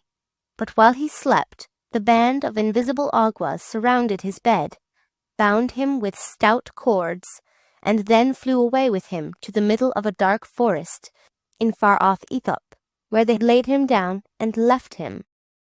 When morning came, Claus found himself thousands of miles from any human being, a prisoner in the wild jungle of an unknown land. From the limb of a tree above his head swayed a huge python, one of those reptiles that are able to crush a man's bones in their coils. A few yards away crouched a savage panther, its glaring red eyes fixed full on the helpless Claus. One of those monstrous spotted spiders, whose sting is death, crept stealthily toward him over the matted leaves, which shriveled and turned black at its very touch. But Claus had been reared in Burzee, and was not afraid. "Come to me, ye nooks of the forest," he cried, and gave the low, peculiar whistle that the nooks know. The panther, which was about to spring upon its victim, turned and slunk away. The python swung itself into the tree and disappeared among the leaves. The spider stopped short in its advance and hid beneath a rotting log. Claus had no time to notice them, for he was surrounded by a band of harsh-featured nooks, more crooked and deformed in appearance than any he had ever seen. "Who are you that call on us?" demanded one in a gruff voice. "The friend of your brothers in Burzee," answered Claus. "I have been brought here by my enemies, the Aguas, and left to perish miserably. Yet now I implore your help to release me and to send me home again." "Have you the sign?" asked another. "Yes," said Claus. They cut his bonds, and with his free arms he made the secret sign of the nooks. Instantly they assisted him to stand upon his feet, and they brought him food and drink to strengthen him. "Our brothers of Burzee make queer friends," grumbled an ancient nook, whose flowing beard was pure white. "But he who knows our secret sign and signal is entitled to our help, whoever he may be. Close your eyes, stranger, and we will conduct you to your home. Where shall we seek it?" "'Tis in the Laughing Valley," answered Claus, shutting his eyes. "There is but one Laughing Valley in the known world, so we cannot go astray," remarked the Knook. As he spoke, the sound of his voice seemed to die away, so Claus opened his eyes to see what caused the change. To his astonishment, he found himself seated on the bench by his own door, with the Laughing Valley spread out before him. That day he visited the wood nymphs and related his adventure to Queen Zurline and Necile. "The Awgwas have become your enemies," said the lovely queen thoughtfully, "so we must do all we can to protect you from their power." "It was cowardly to bind him while he slept," remarked Necile with indignation. "The evil ones are ever cowardly," answered Zurline, "but our friend's slumber shall not be disturbed again." The queen herself came to the dwelling of Claus that evening, and placed her seal on every door and window to keep out the Awgwas. And under the seal of Queen Zurline was placed the seal of the fairies, and the seal of the Ryls, and the seals of the Knooks, that the charm might become more powerful. And Claus carried his toys to the children again, and made many more of the little ones happy. You may guess how angry the King Awgwa and his fierce band were when it was known to them that Claus had escaped from the forest of Etha. They raged madly for a whole week, and then held another meeting among the rocks. "It is useless to carry him where the Knooks reign," said the king, "for he has their protection. So let us cast him into a cave of our own mountains, where he will surely perish." This was promptly agreed to, and the wicked band set out that night to seize Claus. But they found his dwelling guarded by the seals of the immortals, and were obliged to go away baffled and disappointed. "Never mind," said the king. "He does not sleep always." Next day, as Claus traveled to the village across the plain, where he intended to present a toy squirrel to a lame boy, he was suddenly set upon by the Awgwas, who seized him and carried him away to the mountains. There they thrust him within a deep cavern, and rolled many huge rocks against the entrance to prevent his escape. Deprived thus of light and food, and with little air to breathe, our Claus was indeed in a pitiful plight. But he spoke the mystic words of the fairies, which always command their friendly aid, and they came to his rescue and transported him to the Laughing Valley in the twinkling of an eye. Thus the Awgwas discovered they might not destroy one who had earned the friendship of the immortals. So the evil band sought other means of keeping Claus from bringing happiness to children, and so making them obedient. Whenever Claus set out to carry his toys to the little ones, an Awgwa who had been set to watch his movements sprang upon him and snatched the toys from his grasp. And the children were no more disappointed than was Claus when he was obliged to return home disconsolate.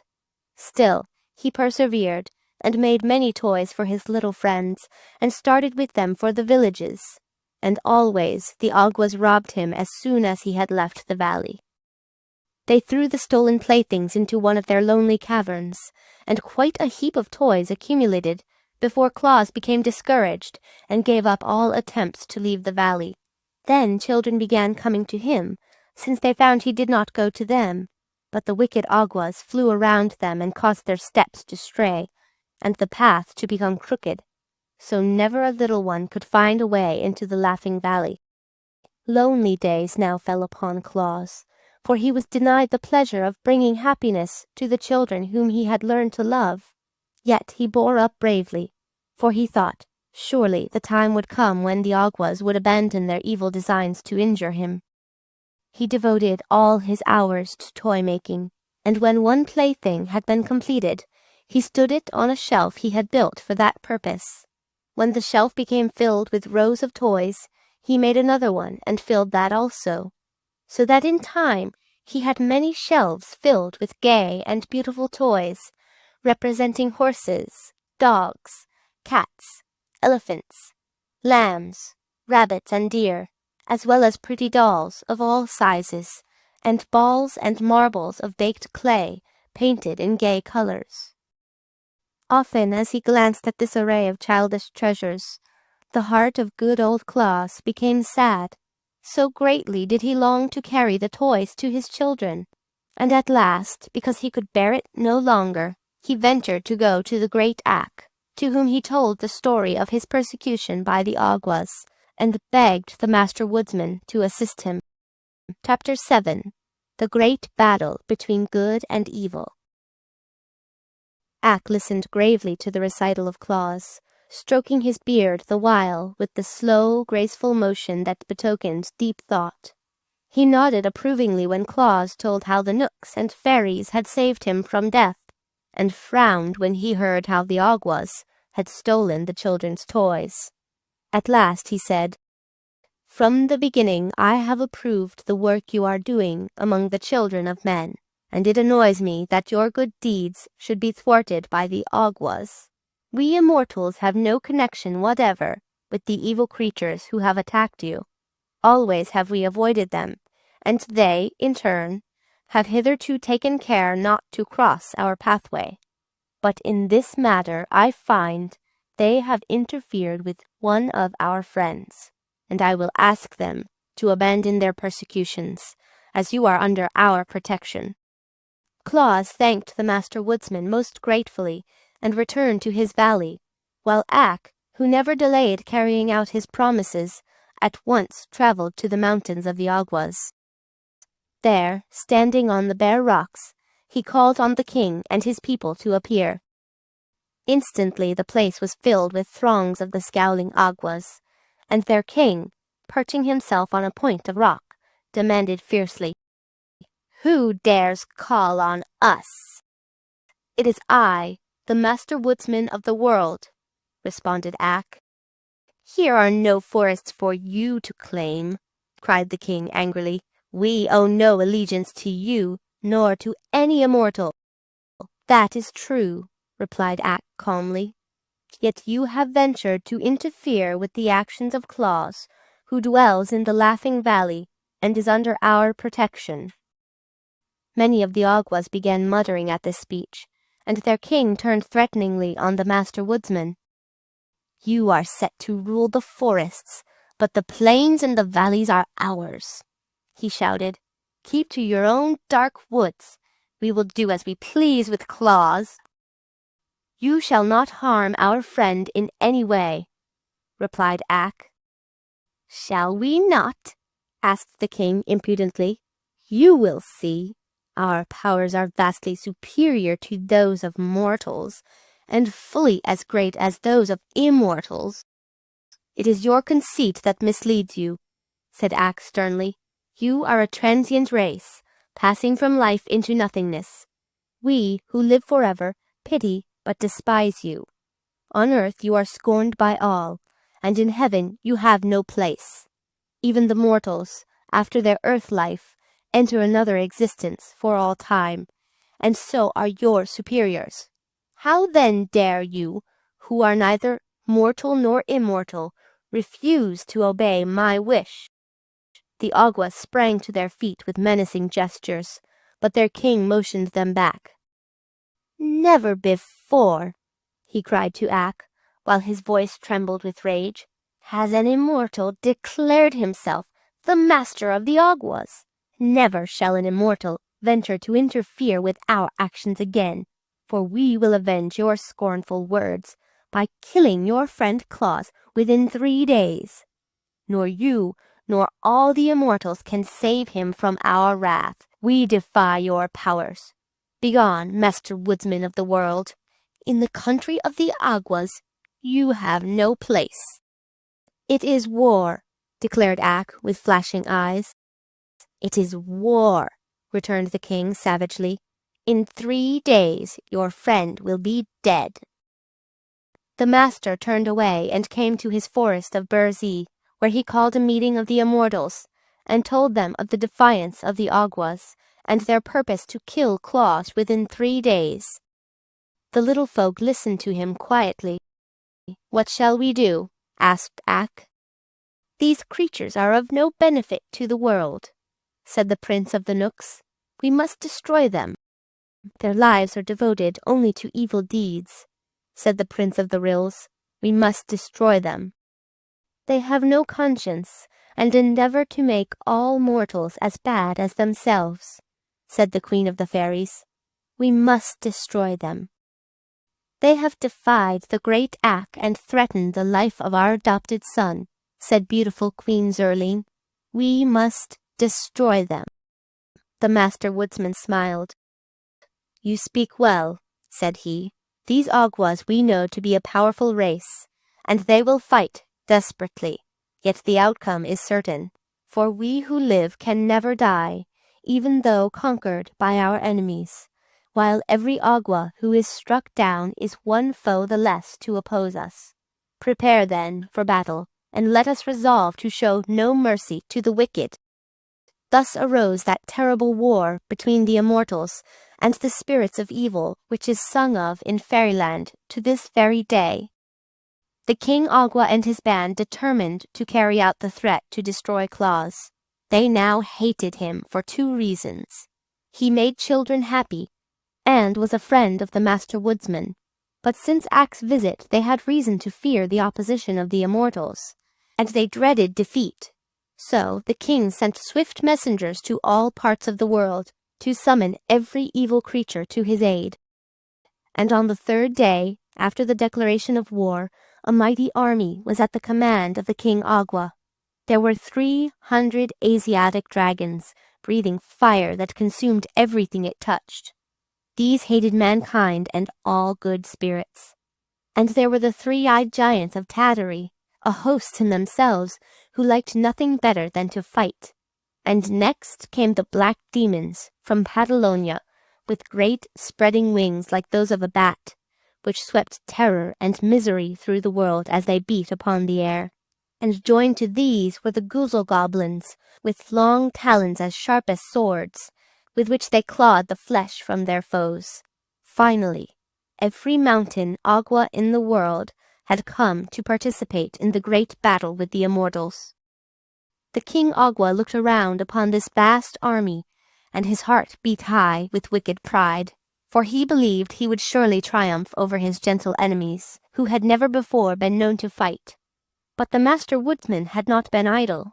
None of his people was used to warfare, yet now that they were called upon to face the hosts of evil, they willingly prepared for the fray. Ak had commanded them to assemble in the Laughing Valley, where Claus, ignorant of the terrible battle that was to be waged on his account, was quietly making toys. Soon the entire valley, from hill to hill, was filled with the little immortals. The Master Woodsman stood first, bearing a gleaming axe that shone like burnished silver. Next came the Ryls, armed with sharp thorns from bramble bushes. Then the Knooks, bearing the spears they used when they were forced to prod their savage beasts into submission. The fairies, dressed in white gauze, with rainbow-hued wings, bore golden wands, and the wood-nymphs in their uniforms of oak-leaf green carried switches from ash trees as weapons. Loud laughed the Awgwa king when he beheld the size and the arms of his foes. To be sure, the mighty axe of the woodsman was to be dreaded, but the sweet-faced nymphs and pretty fairies, the gentle Ryls and crooked Knooks, were such harmless folk that he almost felt shame at having called such a terrible host to oppose them. "Since these fools dare fight," he said to the leader of the Tattery giants, "I will overwhelm them with our evil powers." To begin the battle he poised a great stone in his left hand, and cast it full against the sturdy form of the Master Woodsman, who turned it aside with his axe. Then rushed the 3-eyed giants of Tattery upon the Knooks, and the Goozle goblins upon the Ryls, and the fire-breathing dragons upon the sweet fairies. Because the nymphs were Ak's own people, the band of Awgwas sought them out, seeking to overcome them with ease. But it is the law that while evil, unopposed, may accomplish terrible deeds, the powers of good can never be overthrown when opposed to evil. Well had it been for the King Awgwa had he known the law.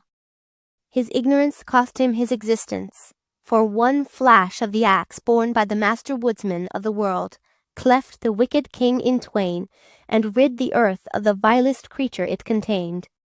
Greatly marveled the Tattery giants when the spears of the little Knooks pierced their thick walls of flesh, and sent them reeling to the ground with howls of agony. Woe came upon the sharp-taloned goblins when the thorns of the rills reached their savage hearts and let their life-blood sprinkle all the plain, and afterward from every drop a thistle grew. The dragons paused, astonished before the fairy winds, from whence rushed a power that caused their fiery breaths to flow back on themselves so that they shriveled away and died.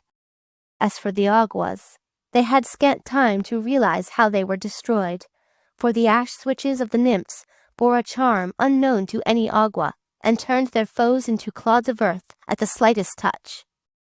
When Ak leaned upon his gleaming axe and turned to look over the field of battle, he saw the few giants who were able to run disappearing over the distant hills on their return to Tattery.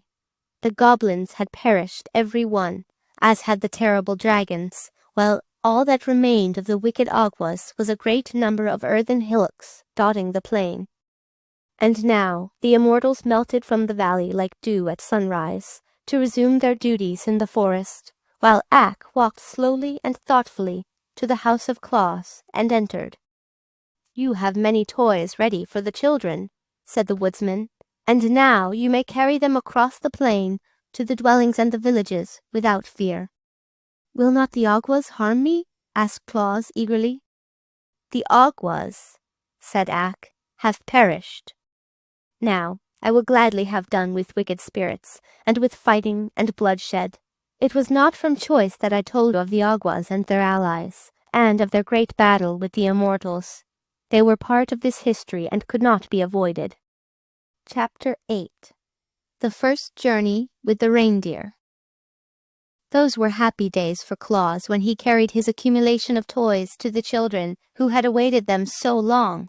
During his imprisonment in the valley he had been so industrious that all his shelves were filled with playthings, and after quickly supplying the little ones living nearby, he saw he must now extend his travels to wider fields. Remembering the time when he had journeyed with Ak through all the world, he knew children were everywhere, and he longed to make as many as possible happy with his gifts. So he loaded a great sack with all kinds of toys, slung it upon his back that he might carry it more easily, and started off on a longer trip than he had yet undertaken. Wherever he showed his merry face, in hamlet or in farmhouse, he received a cordial welcome, for his fame had spread into far lands.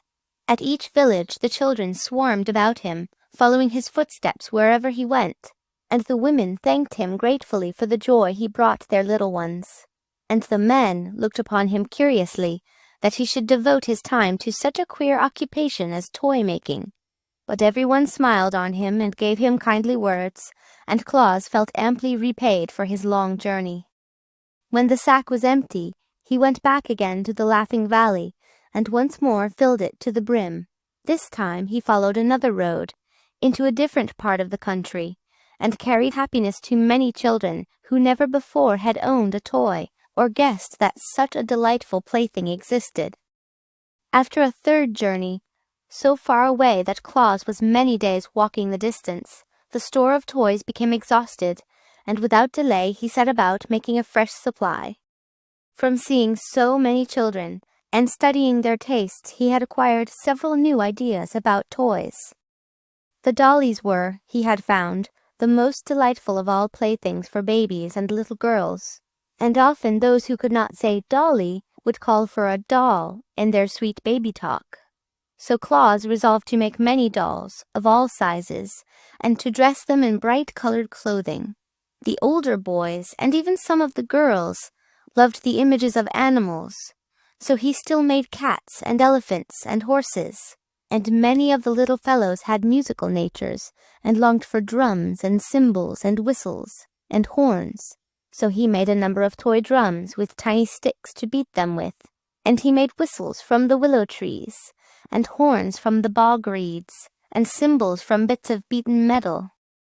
All this kept him busily at work, and before he realized it the winter season came, with deeper snows than usual, and he knew he could not leave the valley with his heavy pack. Moreover, the next trip would take him farther from home than ever before, and Jack Frost was mischievous enough to nip his nose and ears if he undertook the long journey while the Frost King reigned.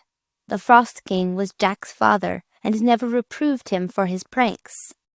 So Claus remained at his workbench, but he whistled and sang as merrily as ever, for he would allow no disappointment to sour his temper or make him unhappy. One bright morning he looked from his window and saw 2 of the deer he had known in the forest walking toward his house. Claus was surprised, not that the friendly deer should visit him, but that they walk on the surface of the snow as easily as if it were solid ground, notwithstanding the fact that throughout the valley the snow lay many feet deep. He had walked out of his house a day or 2 before and had sunk to his armpits in a drift. So when the deer came near, he opened the door and called to them. "Good morning, Flossie. Tell me, how are you able to walk on the snow so easily?" "It is frozen hard," answered Flossie. "The Frost King has breathed on it," said Glossie, coming up, "and the surface is now as solid as ice." "Perhaps," remarked Claus thoughtfully, "I might now carry my pack of toys to the children." "Is it a long journey?" asked Flossie. "Yes, it will take me many days, for the pack is heavy," answered Claus. "Then the snow would melt before you could get back," said the deer. "You must wait until spring, Claus." Claus sighed. "Had I your feet," said he, "I could make the journey in a day." "But you have not," returned Glossie, looking at his own slender legs with pride. "Perhaps I could ride upon your back," Claus ventured to remark after a pause. "Oh, no, our backs are not strong enough to bear your weight," said Flossie decidedly. "But if you had a sledge and could harness us to it, we might draw you easily and your pack as well." "I'll make a sledge," exclaimed Claus. "Will you agree to draw me if I do?" "Well," replied Flossie, "we must first go and ask the Knooks, who are our guardians, for permission. But if they consent, and you can make a sledge and harness, we will gladly assist you." "Then at once," cried Claus eagerly. "I am sure the friendly Knooks will give their consent, and by the time you are back, I shall be ready to harness you to my sledge." Flossie and Glossie, being deer of much intelligence, had long wished to see the great world, so they gladly ran over the frozen snow to ask the Knooks if they might carry Claus on his journey. Meantime, the toy maker hurriedly began the construction of a sledge, using material from his woodpile. He made 2 long runners that turned upward at the front ends, and across these nailed short boards to make a platform. It was soon completed, but was as rude in appearance as it is possible for a sledge to be. The harness was more difficult to prepare, but Claus twisted strong cords together and knotted them so they would fit around the necks of the deer in the shape of a collar. From these ran other cords to fasten the deer to the front of the sledge. Before the work was complete, Glossie and Flossie were back from the forest, having been granted permission by Will Knook to make the journey with Claus, provided they would to Burzee by daybreak the next morning. "That is not a very long time," said Flossie, "but we are swift and strong, and if we get started by this evening, we can travel many miles during the night." Claus decided to make the attempt, so he hurried on his preparations as fast as possible. After a time, he fastened the collars around the necks of his steeds and harnessed them to his rude sledge. Then he placed a stool on the little platform to serve as a seat, and filled a sack with his prettiest toys. "How do you intend to guide us?" asked Glossie. "We have never been out of the forest before, except to visit your house, so we shall not know the way." Claus thought about that for a moment. Then he brought more cords and fastened 2 of them to the spreading antlers of each deer, one on the right and the other on the left. "Those will be my reins," said Claus, "and when I pull them to the right or to the left, you must go in that direction. If I do not pull the reins at all, you may go straight ahead." "Very well," answered Glossie and Flossie, and then they asked, "Are you ready?" Claus seated himself upon the stool, placed the sack of toys at his feet, and then gathered up the reins. "All ready," he shouted. "Away we go!"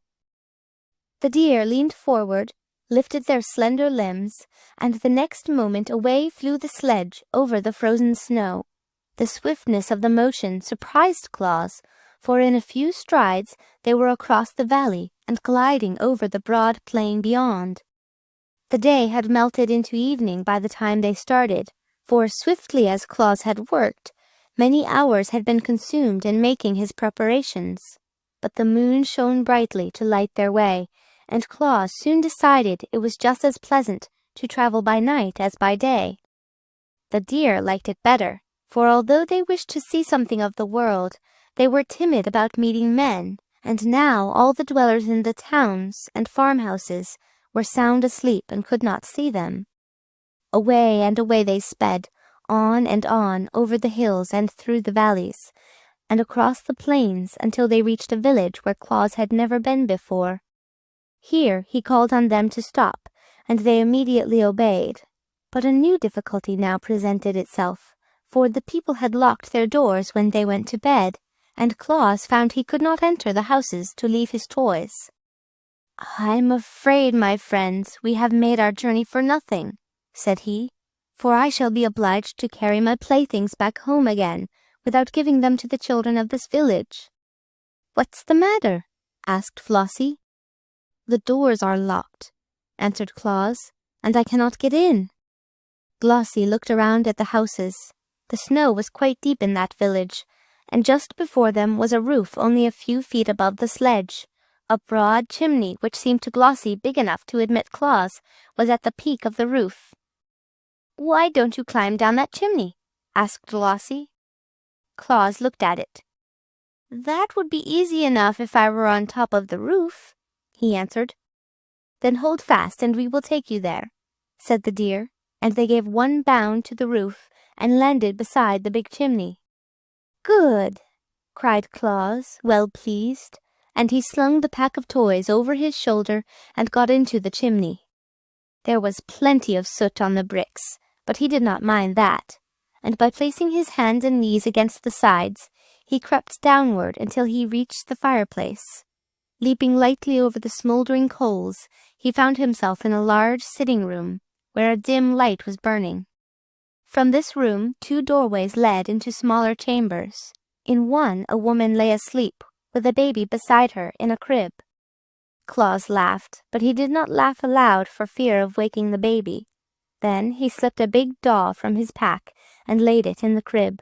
The little one smiled as if it dreamed of the pretty plaything it was to find on the morrow, and Claus crept softly from the room and entered at the other doorway. Here were 2 boys, fast asleep with their arms around each other's necks. Claus gazed at them lovingly a moment, and then placed upon the bed a drum, 2 horns, and a wooden elephant. He did not linger, now that his work in this house was done, but climbed the chimney again and seated himself on his sledge. "Can you find another chimney?" he asked the reindeer. "Easily enough," replied Glossie and Flossie. Down to the edge of the roof they raced, and then, without pausing, leaped through the air to the top of the next building, where a huge old-fashioned chimney stood. "Don't be so long this time," called Flossie, "or we shall never get back to the forest by daybreak." Claus made a trip down this chimney also, and found 5 children sleeping in the house, all of whom were quickly supplied with toys. When he returned, the deer sprang to the next roof, but on descending the chimney Claus found no children there at all. That was not often the case in this village, however, so he lost less time than you might suppose in visiting the dreary homes where there were no little ones. When he had climbed down the chimneys of all the houses in that village, and had left a toy for every sleeping child, Claus found that his great sack was not yet half emptied. "Onward, friends!" he called to the deer. "We must seek another village." So away they dashed, although it was long past midnight, and in a surprisingly short time they came to a large city, the largest Claus had ever visited since he began to make toys. But nothing daunted by the throng of houses, he set to work at once, and his beautiful steeds carried him rapidly from one roof to another, only the highest being beyond the leaps of the agile deer. At last the supply of toys was exhausted, and Claus seated himself in the sledge, with the empty sack at his feet, and turned the heads of Glossie and Flossie toward home. Presently Flossie asked, "What is that streak gray in the sky?" "It is the coming dawn of day," answered Claus, surprised to find that it was so late. "Good gracious!" exclaimed Glossie. "Then we shall not be home by daybreak, and the Knooks will punish us and never let us come again." "We must race for the Laughing Valley and make our best speed," returned Flossie. "So hold fast, friend Claus." Claus held fast, and the next moment was flying so swiftly over the snow that he could not see the trees as they whirled past. Up hill and down dale, swift as an arrow shot from a bow they dashed, and Claus shut his eyes to keep the wind out of them, and left the deer to find their own way. It seemed to him they were plunging through space, but he was not at all afraid. The Knooks were severe masters, and must be obeyed at all hazards, and the gray streak in the sky was growing brighter every moment. Finally the sledge came to a sudden stop, and Claus, who was taken unawares, tumbled from his seat into a snowdrift. As he picked himself up, he heard the deer crying, "Quick, friend, quick! Cut away our harness!" He drew his knife and rapidly severed the cords, and then he wiped the moisture from his eyes and looked around him. The sledge had come to a stop in the Laughing Valley, only a few feet, he found, from his own door. In the east day was breaking, and turning to the edge of Burzee, he saw Glossie and Flossie just disappearing in the forest. Chapter 9. Santa Claus. Claus thought that none of the children would ever know where the toys came from which they found by their bedsides when they wakened the following morning. But kindly deeds are sure to bring fame, and fame has many wings to carry its tidings into far lands. So, for miles and miles in every direction, people were talking of Claus and his wonderful gifts to children. The sweet generousness of his work caused a few selfish folk to sneer, but even these were forced to admit their respect for a man so gentle-natured that he loved to devote his life to pleasing the helpless little ones of his race. Therefore, the inhabitants of every city and village had been eagerly watching the coming of Claus, and remarkable stories of his beautiful playthings were told the children to keep them patient and contented. When, on the morning following the first trip of Claus with his deer, the little ones came running to their parents with the pretty toys they had found, and asked from whence they came, there was but one reply to the question. "The good Claus must have been here, my darlings, for his are the only toys in all the world." "But how did he get in?" asked the children. At this the fathers shook their heads, being themselves unable to understand how Claus had gained admittance to their homes. But the mothers, watching the glad faces of their dear ones, whispered that the good Claus was no mortal man, but assuredly a saint, and they piously blessed his name for the happiness he had bestowed upon their children. "A saint," said one with bowed head, "has no need to unlock doors if it pleases him to enter our homes." And afterward, when a child was naughty or disobedient, its mother would say, "You must pray to the good Santa Claus for forgiveness.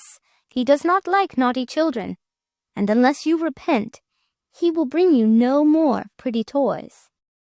But Santa Claus himself would not have approved this speech. He brought toys to the children because they were little and helpless, and because he loved them. He knew that the best of children were sometimes naughty, and that the naughty ones were often good.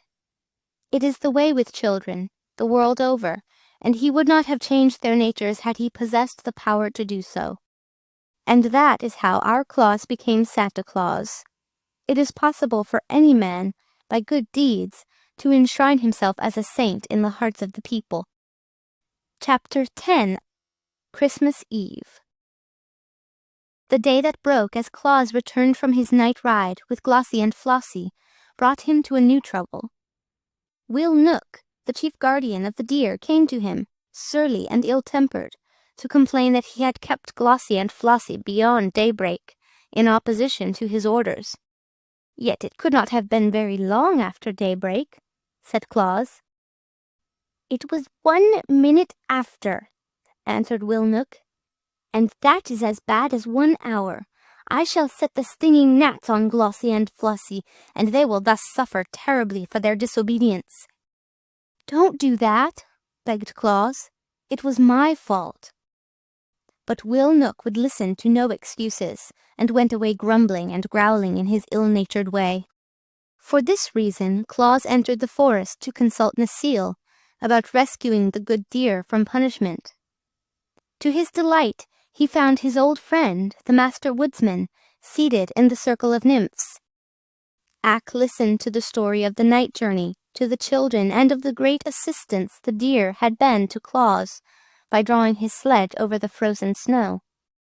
"I do not wish my friends to be punished if I can save them," said the toy maker when he had finished the relation. "They were only 1 minute late, and they ran swifter than a bird flies to get home before daybreak." Ak stroked his beard thoughtfully a moment, and then sent for the Prince of the Knooks, who rules all his people in Burzee, and also for the Queen of the Fairies, and the Prince of the Ryls. When all had assembled, Claus told his story again, at Ak's command, and then the master addressed the Prince of the Knooks, saying, "The good work that Claus is doing among mankind deserves the support of every honest immortal. Already he is called a saint in some of the towns, and before long the name of Santa Claus will be lovingly known in every home that is blessed with children. Moreover, he is a son of our forest, so we owe him our encouragement. You, ruler of the Knooks, have known him these many years. Am I not right in saying he deserves our friendship?" The prince, crooked and sour of visage, as all Knooks are, looked only upon the dead leaves at his feet and muttered, "You are the Master Woodsman of the world."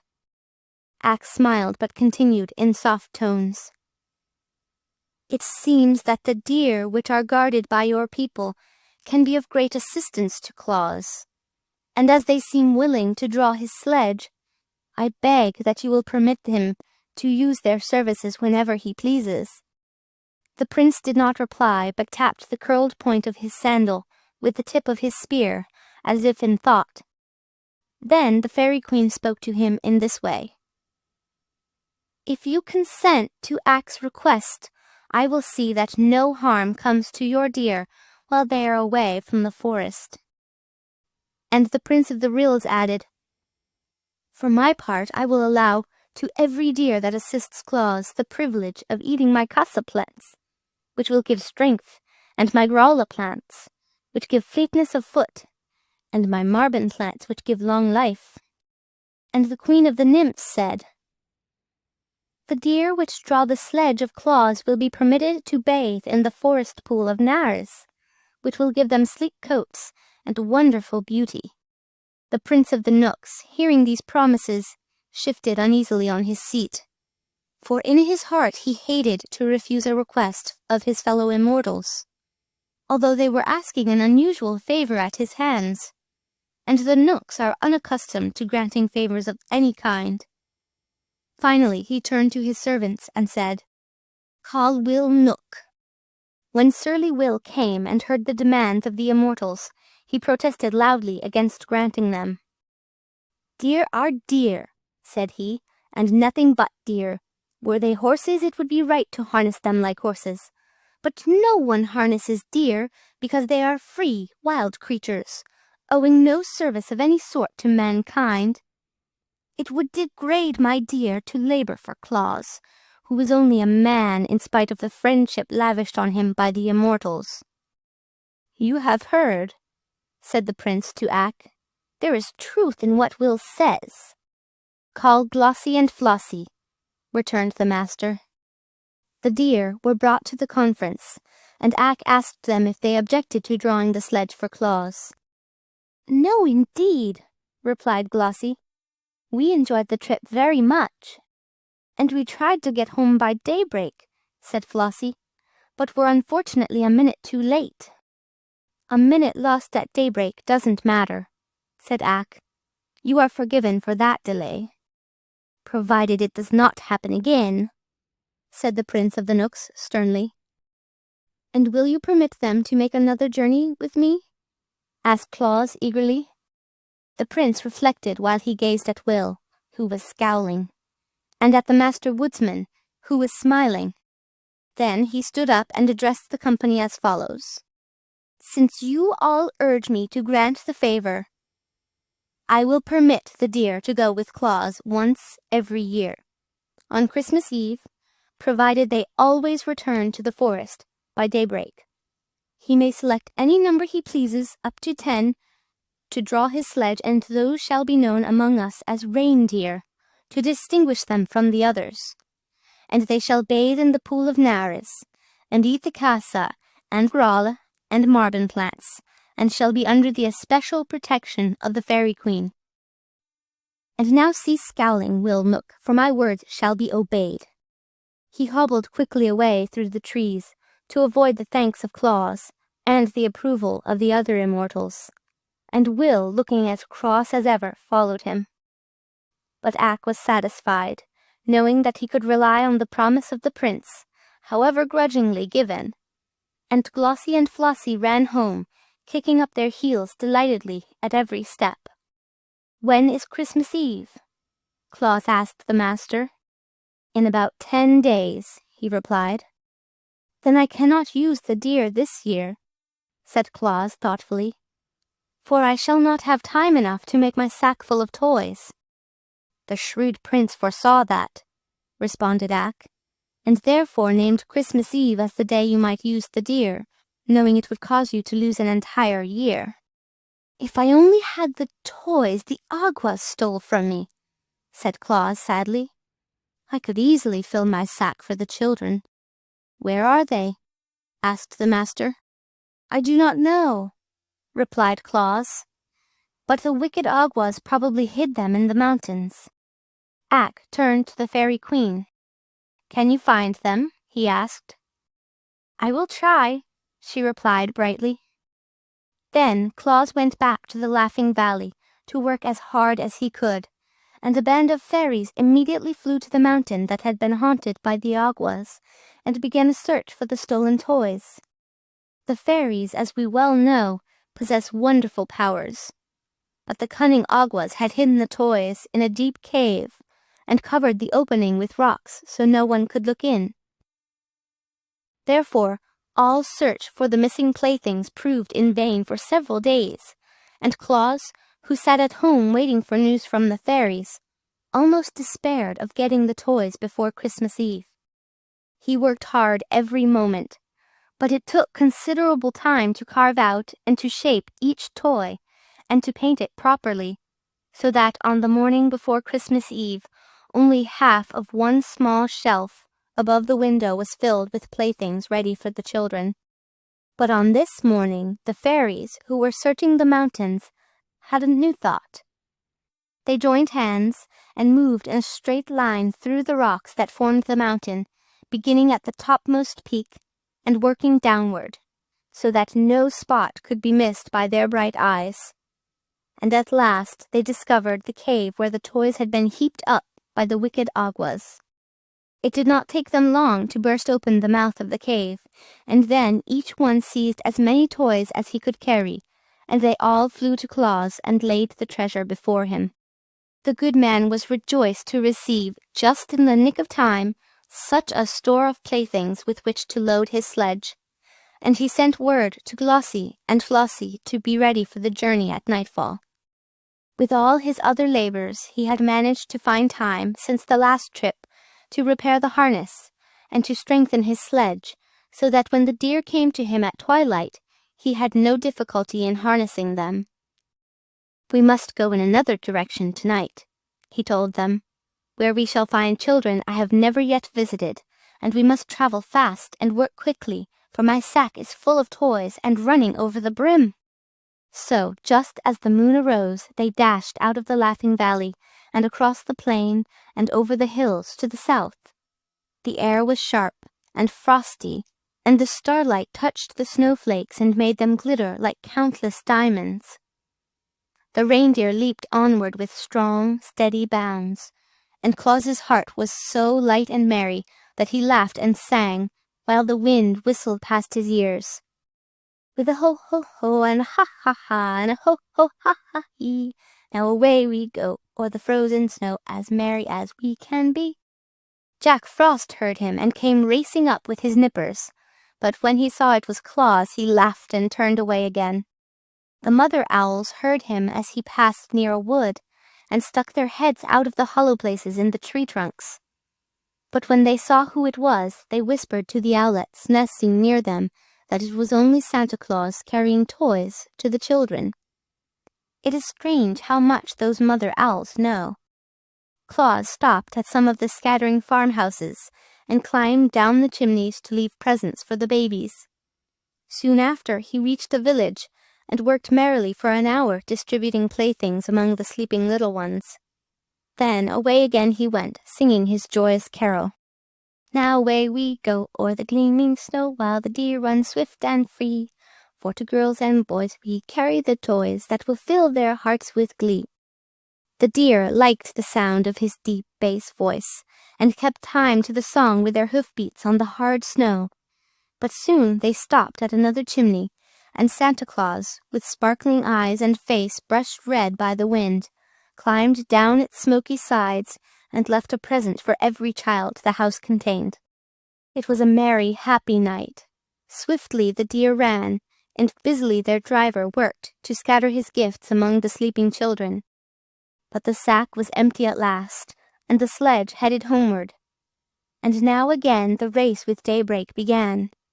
Glossie and Flossie had no mind to be rebuked a second time for tardiness, so they fled with a swiftness that enabled them to pass the gale on which the Frost King rode, and soon brought them to the Laughing Valley. It is true, when Claus released his steeds from their harness, the eastern sky was streaked with gray, but Glossie and Flossie were deep in the forest before day fairly broke. Claus was so wearied with his night's work that he threw himself upon his bed and fell into a deep slumber. And while he slept, the Christmas sun appeared in the sky and shone upon hundreds of happy homes where the sound of childish laughter proclaimed that Santa Claus had made them a visit. God bless him. It was his first Christmas Eve, and for hundreds of years since then he has nobly fulfilled his mission to bring happiness to the hearts of little children. Chapter 11. How the First Stockings Were Hung by the Chimneys. When you remember that no child, until Santa Claus began his travels, had ever known the pleasure of possessing a toy, you will understand how joy crept into the homes of those who had been favored with a visit from the good man, and how they talked of him day by day in loving tones, and were honestly grateful for his kindly deeds. It is true that great warriors and mighty kings and clever scholars of that day were often spoken of by the people, but no one of them was so greatly beloved as Santa Claus, because none other was so unselfish as to devote himself to making others happy. For a generous deed lives longer than a great battle or a king's decree of a scholar's essay, because it spreads and leaves its mark on all nature, and endures through many generations. The bargain made with the Knook Prince changed the plans of Claus for all future time. For, being able to use the reindeer on but one night of each year, he decided to devote all the other days to the manufacture of playthings, and on Christmas Eve to carry them to the children of the world. But a year's work would, he knew, result in a vast accumulation of toys. So he resolved to build a new sledge that would be larger and stronger and better fitted for swift travel than the old and clumsy one. His first act was to visit the Gnome King, with whom he made a bargain to exchange 3 drums, a trumpet, and 2 dolls for a pair of fine steel runners, curled beautifully at the ends. For the Gnome King had children of his own who, living in the hollows under the earth in mines and caverns, needing something to amuse them. In 3 days the steel runners were ready, and when Claus brought the playthings to the Gnome King, His Majesty was so greatly pleased with them that he presented Claus with a string of sweet-toned sleigh bells, in addition to the runners. "These will please Glossie and Flossie," said Claus as he jingled the bells and listened to their merry sound. "But I should have 2 strings of bells, one for each deer." "Bring me another trumpet and a toy cat," replied the king, "and you shall have a 2nd string of bells like the first." "It is a bargain," cried Claus, and he went home again for the toys. The new sledge was carefully built, the Knooks bringing plenty of strong but thin boards to use in its construction. Claus made a high rounding dashboard to keep off the snow cast behind the fleet hoofs of the deer, and he made high sides to the platform so that many toys could be carried, and finally he mounted the sledge upon the slender steel runners made by the Gnome King. It was certainly a handsome sledge, and big and roomy. Claus painted it in bright colors, although no one was likely to see it during his midnight journeys, and when all was finished, he sent for Glossie and Flossie to come and look at it. The deer admired the sledge, but gravely declared it was too big and heavy for them to draw. "We might pull it over the snow, to be sure," said Glossie, "but we would not pull it fast enough to enable us to visit the faraway cities and villages and return to the forest by daybreak." "Then I must add 2 more deer to my team," declared Claus, after a moment's thought. "The Knook Prince allowed you as many as 10. Why not use them all?" asked Flossie. "Then we could speed like the lightning and leap to the highest roofs with ease." "Team of 10 reindeer!" cried Claus delightedly. "That will be splendid. Please return to the forest at once and select 8 other deer as like yourselves as possible. And you must all eat of the casa plant to become strong, and of the gralla plant to become fleet of foot, and of the marbon plant that you may live long to accompany me on my journeys. Likewise it will be well for you to bathe in the pool of Nares, which the lovely Queen Zurline declares will render you rarely beautiful. Should you perform these duties faithfully, there is no doubt that on next Christmas Eve my 10 reindeer will be the most powerful and beautiful steeds the world has ever seen." So Glossie and Flossie went to the forest to choose their mates, and Claus began to consider the question of a harness for them all. In the end he called upon Peter Knook for assistance, for Peter's heart is as kind as his body is crooked, and he is remarkably shrewd as well. And Peter agreed to furnish strips of tough leather for the harness. This leather was cut from the skins of lions that had reached such an advanced age that they died naturally, and on one side was tawny hair, while the other side was cured to the softness of velvet by the deft Knooks. When Claus received these strips of leather, he sewed them neatly into a harness for the 10 reindeer, and it proved strong and serviceable and lasted him for many years. The harness and sledge were prepared at odd times, for Claus devoted most of his days to the making of toys. These were now much better than the first ones had been, for the immortals often came to his house to watch him work and to offer suggestions. It was Necile's idea to make some of the dolls say "Papa" and "Mama." It was a thought of the Knooks to put a squeak inside the lambs, so that when a child squeezed them, they would say "Ba." And the Fairy Queen advised Claus to put whistles in the birds, so they could be made to sing, and wheels on the horses, so children could draw them around. Many animals perished in the forest, from one cause or another, and their fur was brought to Claus that he might cover it with the small images of beasts he made for playthings. A merry rill suggested that Claus make a donkey with a nodding head, which he did, and afterward found that it amused the little ones immensely. And so the toys grew in beauty and attractiveness every day, until they were the wonder of even the immortals. When another Christmas Eve drew near, there was a monster load of beautiful gifts for the children ready to be loaded upon the big sledge.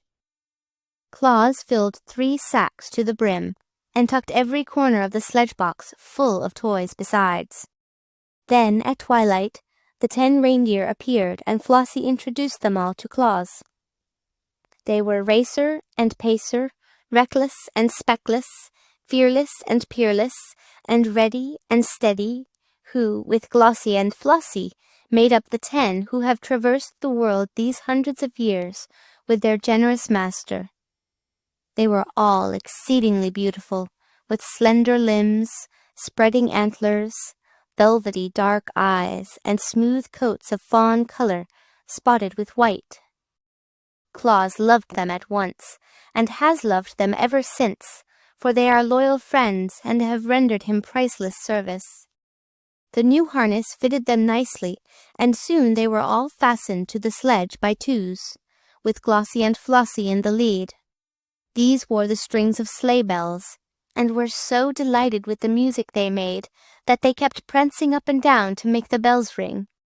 Claus now seated himself in the sledge, drew a warm robe over his knees and his fur cap over his ears, and cracked his long whip as a signal to start. Instantly the 10 leaped forward and were away like the wind, while Jolly Claus laughed gleefully to see them run, and shouted a song in his big, hearty voice. With a ho, ho, ho, and ha, ha, ha, and ho, ho, ha, ha, he. Now away we go o'er the frozen snow, as merry as we can be. There are many joys in our load of toys, as many a child will know. We'll scatter them wide on our wild night ride, o'er the crisp and sparkling snow. Now it was on this same Christmas Eve that little Margot and her brother Dick, and her cousins Ned and Sarah, who were visiting at Margot's house, came in from making a snowman, with their clothes damp, their mittens dripping, and their shoes and stockings wet through and through. They were not scolded, for Margot's mother knew the snow was melting, but they were sent early to bed, that their clothes might be hung over chairs to dry.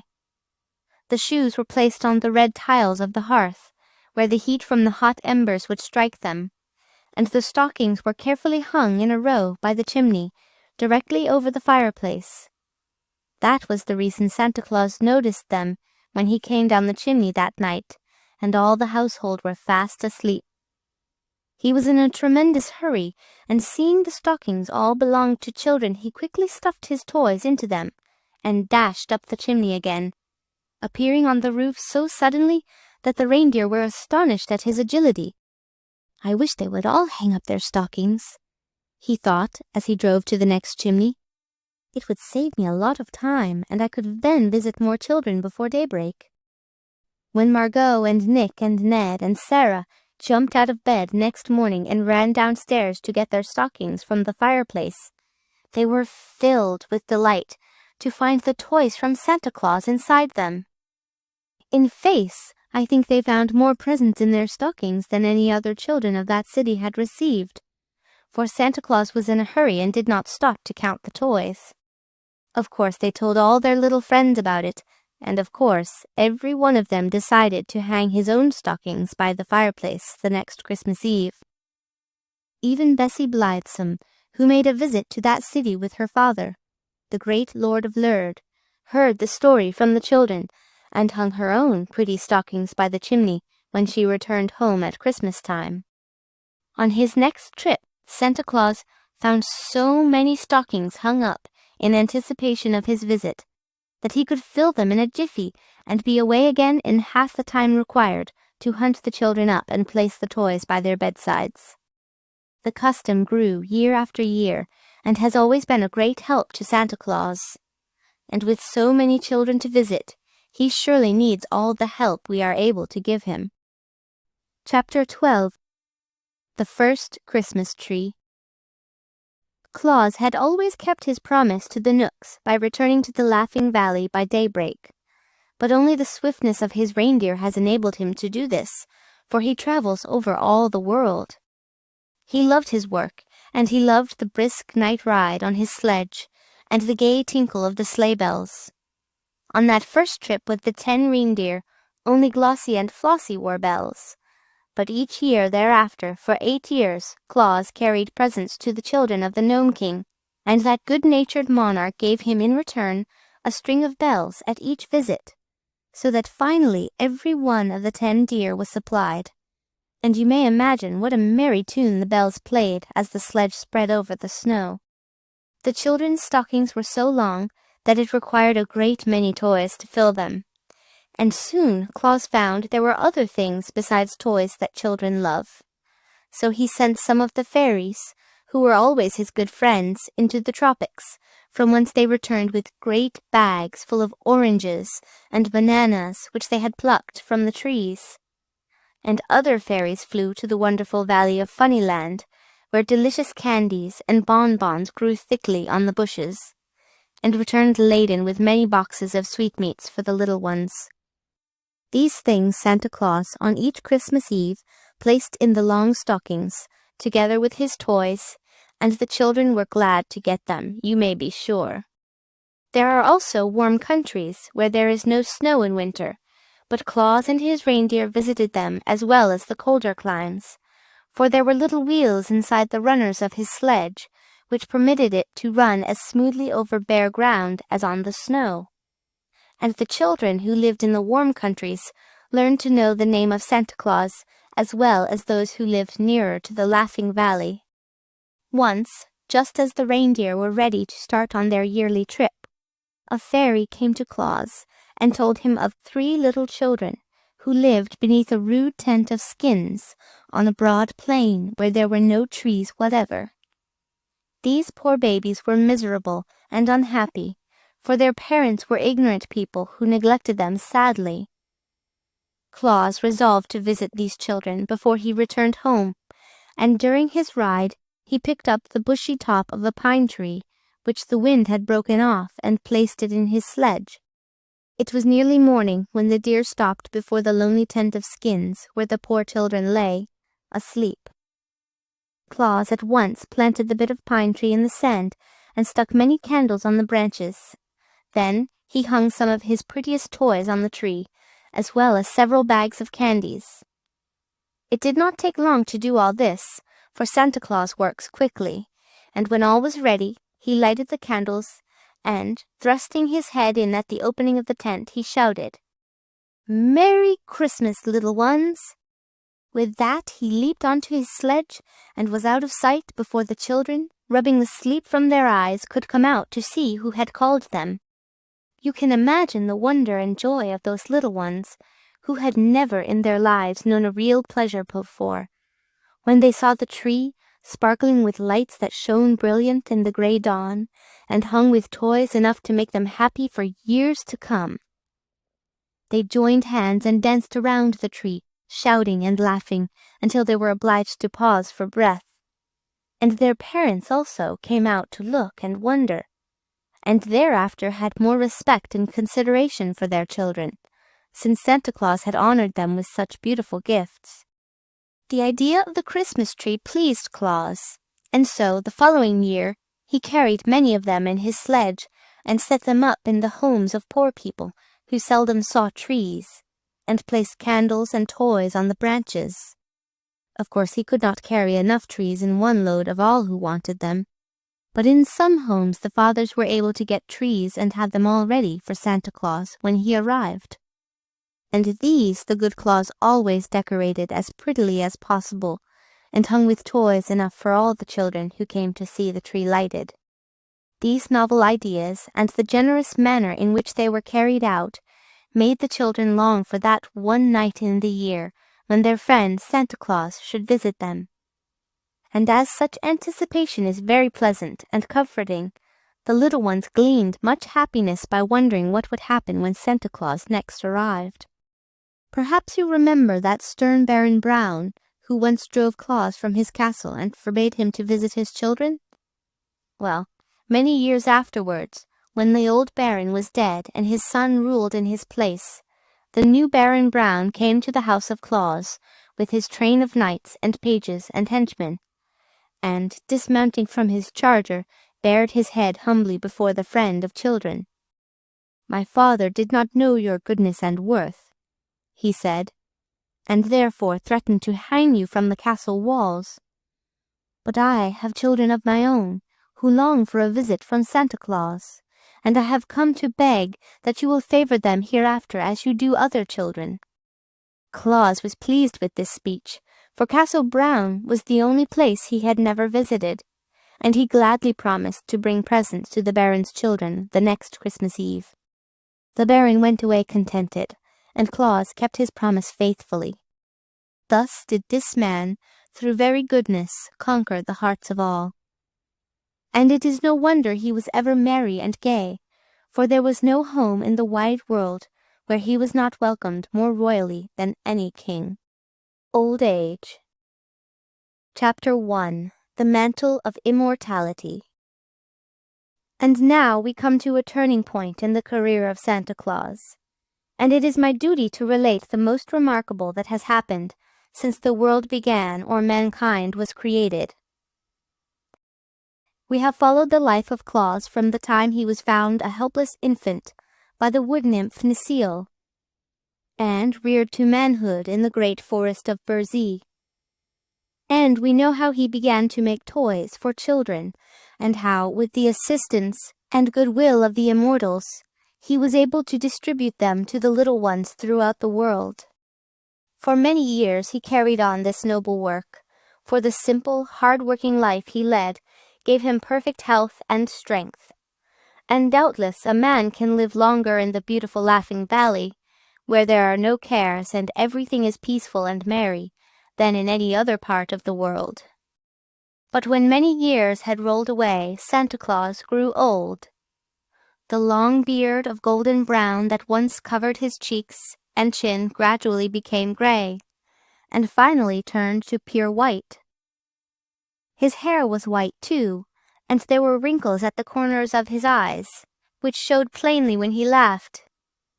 He had never been a very tall man, and now he became fat and waddled, very much like a duck when he walked. But in spite of these things, he remained as lively as ever, and was just as jolly and gay, and his kind eyes sparkled as brightly as they did that first day when he came to the Laughing Valley. Yet a time is sure to come when every mortal who has grown old and lived his life is required to leave this world for another.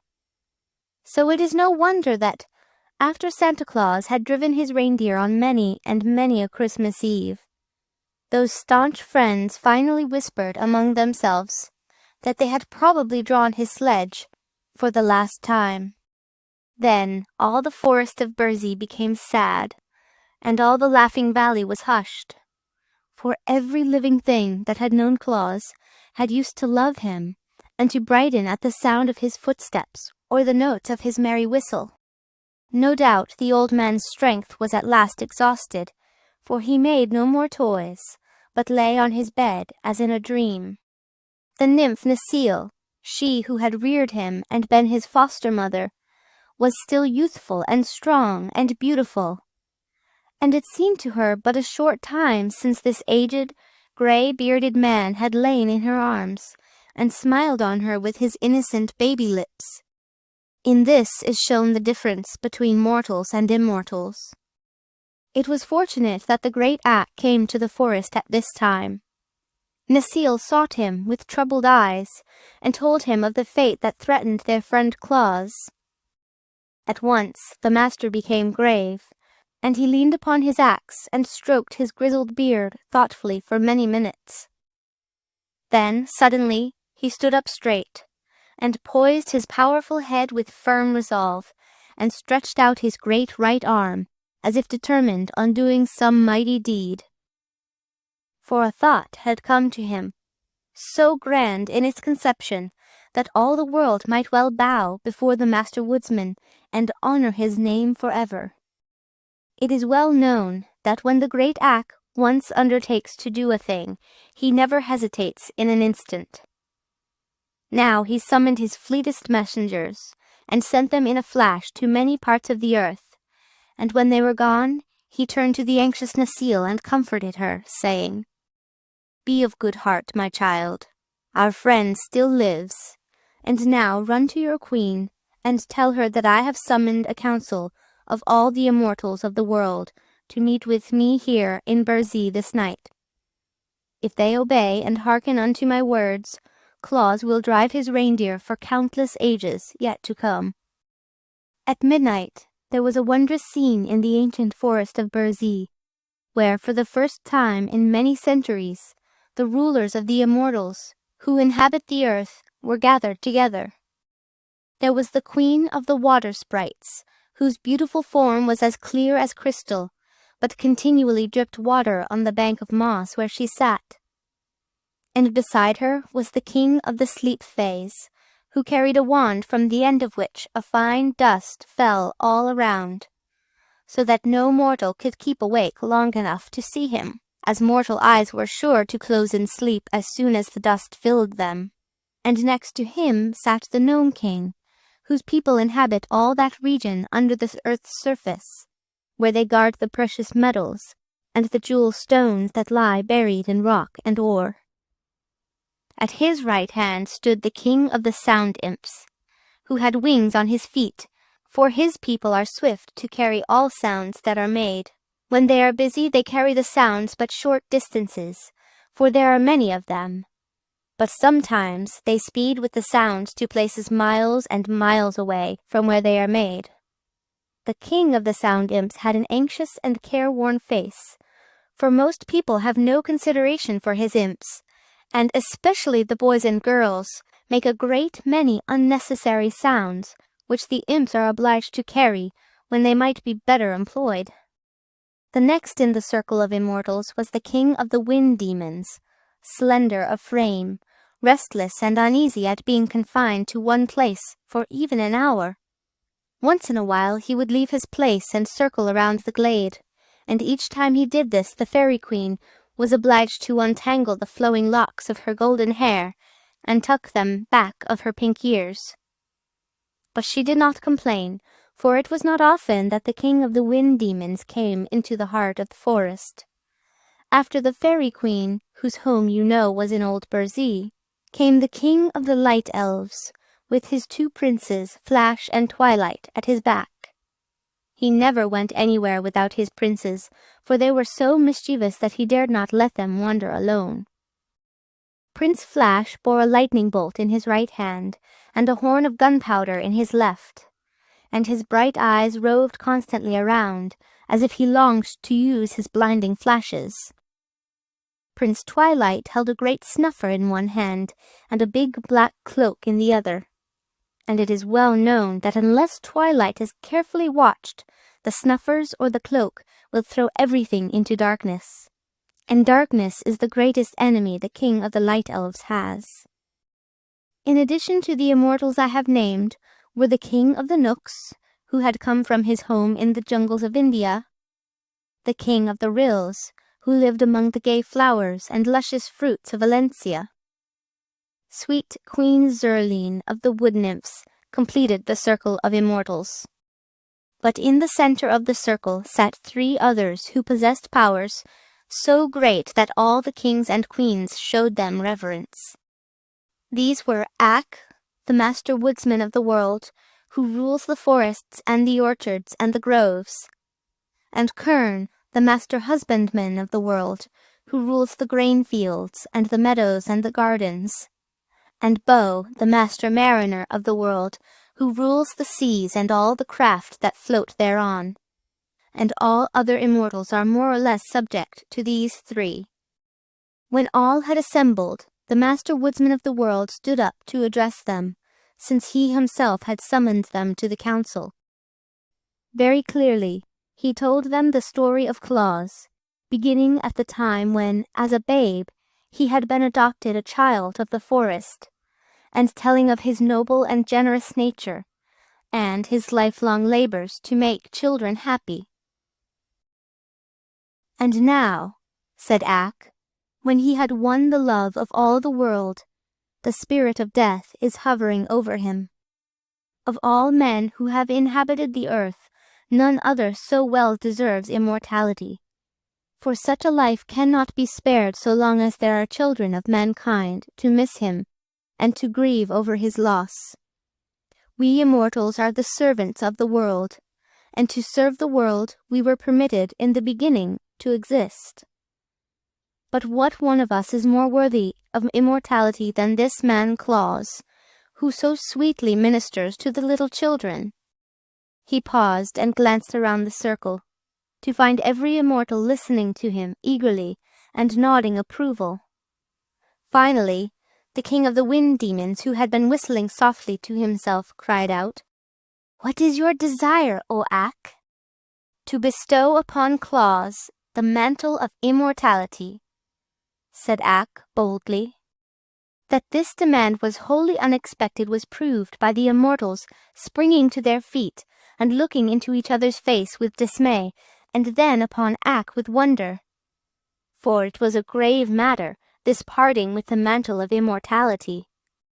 The queen of the water sprites spoke in her low, clear voice, and the words sounded like raindrops splashing upon a window pane. "In all the world there is but one mantle of immortality," she said. The king of the sound phase added, "It has existed since the beginning, and no mortal has ever dared to claim it." And the master mariner of the world arose and stretched his limbs, saying, "Only by vote of every immortal can it be bestowed upon immortal." "I know all this," answered Ak quietly. "But the mantle exists, and if it was created, as you say, in the beginning, it was because the Supreme Master knew that some day it would be required. Until now, no mortal has deserved it. But who among you dares deny that the good Claus deserves it? Will you not all vote to bestow it upon him?" They were silent, still looking upon one another questioningly. "Of what use is the mantle of immortality unless it is worn?"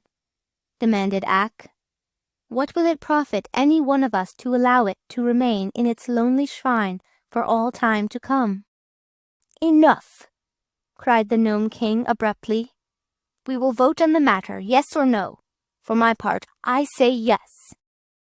"And I," said the Fairy Queen promptly, and Ak rewarded her with a smile. "My people in Burzee tell me they have learned to love him. Therefore, I vote to give Claus the mantle," said the King of the Rills. "He is already a comrade of the Knooks," announced the ancient king of that band. "Let him have immortality." "Let him have it, let him have it," sighed the king of the wind demons. "Why not?" asked the king of the sleep phase. "He never disturbs the slumbers my people allow humanity. Let the good Claus be immortal." "I do not object," said the king of the sound imps. "Nor I," muttered the queen of the water sprites. "If Claus does not receive the mantle, it is clear none other can ever claim it," remarked the king of the light elves. "So let us have done with the thing for all time." "The wood nymphs were first to adopt him," said Queen Zerline. "Of course I shall vote to make him immortal." Ak now turned to the master husbandman of the world, who held up his right arm and said, "Yes."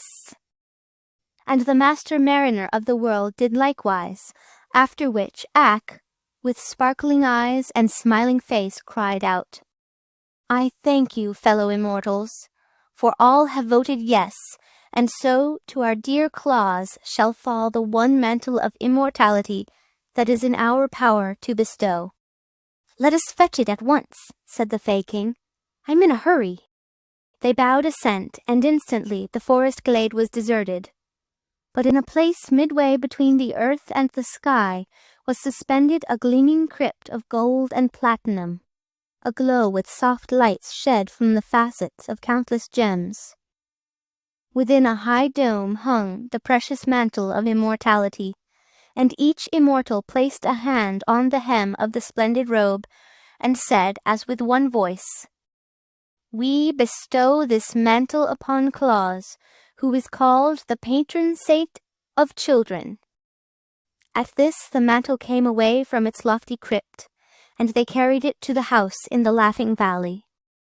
The spirit of death was crouching very near to the bedside of Claus, and as the immortals approached, she sprang up and motioned them back with an angry gesture.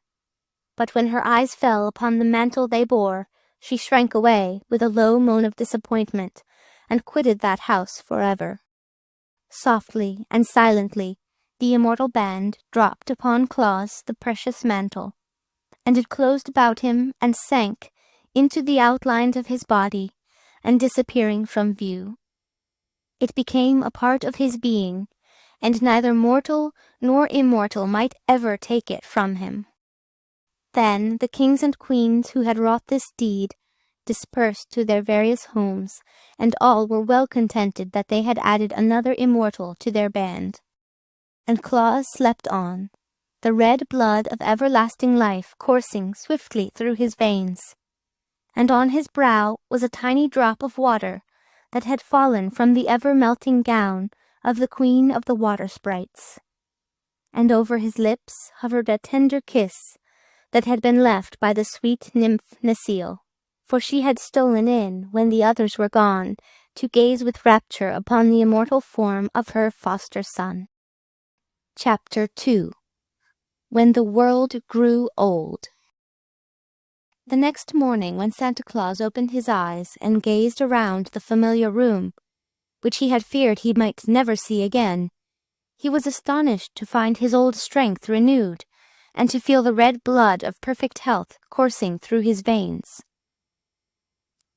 He sprang from his bed and stood where the bright sunshine came in through his window and flooded him with its merry dancing rays. He did not then understand what had happened to restore him to the vigor of youth, but in spite of the fact that his beard remained the color of snow, and that wrinkles still lingered in the corners of his bright eyes, old Santa Claus felt as brisk and merry as a boy of 16, and was soon whistling contentedly as he busied himself fashioning new toys. Then Ak came to him and told of the mantle of immortality, and how Claus had won it through his love for little children. It made Santa look grave for a moment, to think he had been so favored. But it also made him glad to realize that now he need never fear being parted from his dear ones. At once he began preparations for making a remarkable assortment of pretty and amusing playthings, and in larger quantities than ever before, for now that he might always devote himself to this work, he decided that no child in the world, poor or rich, should hereafter go without a Christmas gift if he could manage to supply it. The world was new in the days when dear old Santa Claus first began toy-making, and won by his loving deeds the mantle of immortality.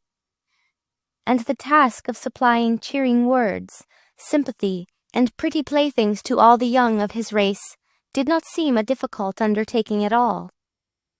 But every year more and more children were born into the world, and these, when they grew up, began spreading slowly over all the face of the earth, seeking new homes, so that Santa Claus found each year that his journeys must extend farther and farther from the Laughing Valley, and that the packs of toys must be made larger and ever larger. So, at length, he took counsel with his fellow immortals, how his work might keep pace with the increasing number of children, that none might be neglected. And the immortals were so greatly interested in his labors that they gladly rendered him their assistance. Ak gave him his man Kilter, the silent and swift, and the Nook Prince gave him Peter, who was more crooked and less surly than any of his brothers. And the Rill Prince gave him Nutter, the sweetest-tempered rill ever known. And the Fairy Queen gave him Whisk, that tiny, mischievous, but lovable fairy, who knows today almost as many children as does Santa Claus himself. With these people to help make the toys and to keep his house in order, and to look after the sledge and the harness, Santa Claus found it much easier to prepare his yearly load of gifts, and his days began to follow one another smoothly and pleasantly. Yet after a few generations his worries were renewed, for it was remarkable how the number of people continued to grow, and how many more children there were every year to be served. When the people filled all the cities and lands of one country, they wandered into another part of the world, and the men cut down the trees in many of the great forests that had been ruled by Ak, and with the wood they built new cities, and where the forests had been were fields of grain and herds of browsing cattle. You might think the master woodsman would rebel at the loss of his forests, but not so. The wisdom of Ak was mighty and far-seeing. "The world was made for men," said he to Santa Claus, "and I have but guarded the forests until men needed them for their use. I am glad my strong trees can furnish shelter for men's weak bodies and warm them through the cold winters. But I hope they will not cut down all the trees, for mankind needs the shelter of the woods in summer as much as the warmth of blazing logs in winter. And however crowded the world may grow, I do not think men will ever come to Burzee, nor to the great Black Forest, nor to the wooded wilderness of Braz, unless they seek their shades for pleasure and not to destroy their giant trees." By and by, people made ships from the tree trunks, and crossed over oceans, and built cities in far lands. But the oceans made little difference to the journeys of Santa Claus. His reindeer sped over the waters as swiftly as over land, and his sledge headed from east to west and followed in the wake of the sun, so that as the earth rolled slowly over, Santa Claus had all of 24 hours to encircle it each Christmas Eve. And the speedy reindeer enjoyed these wonderful journeys more and more. So, year after year, and generation after generation, and century after century, the world grew older, and the people became more numerous, and the labors of Santa Claus steadily increased. The fame of his good deeds spread to every household where children dwelt, and all the little ones loved him dearly, and the fathers and mothers honored him for the happiness he had given them when they too were young. And the aged grandsires and granddames remembered him with tender gratitude and blessed his name. Chapter 3. The Deputies of Santa Claus. However, there was one evil following in the path of civilization that caused Santa Claus a vast amount of trouble before he discovered a way to overcome it. But, fortunately, it was the last trial he was forced to undergo. One Christmas Eve, when his reindeer had leaped to the top of a new building, Santa Claus was surprised to find that the chimney had been built much smaller than usual. But he had no time to think about it just then, so he drew in his breath and made himself as small as possible and slid down the chimney. "I ought to be at the bottom by this time," he thought, as he continued to slip downward. But no fireplace of any sort met his view, and by he reached the very end of the chimney, which was in the cellar. "This is odd," he reflected, much puzzled by this experience. "If there is no fireplace, what on earth is the chimney good for?" Then he began to climb out again, and found it hard work, the space being so small. And on his way up he noticed a thin, round pipe sticking through the side of the chimney, but could not guess what it was for.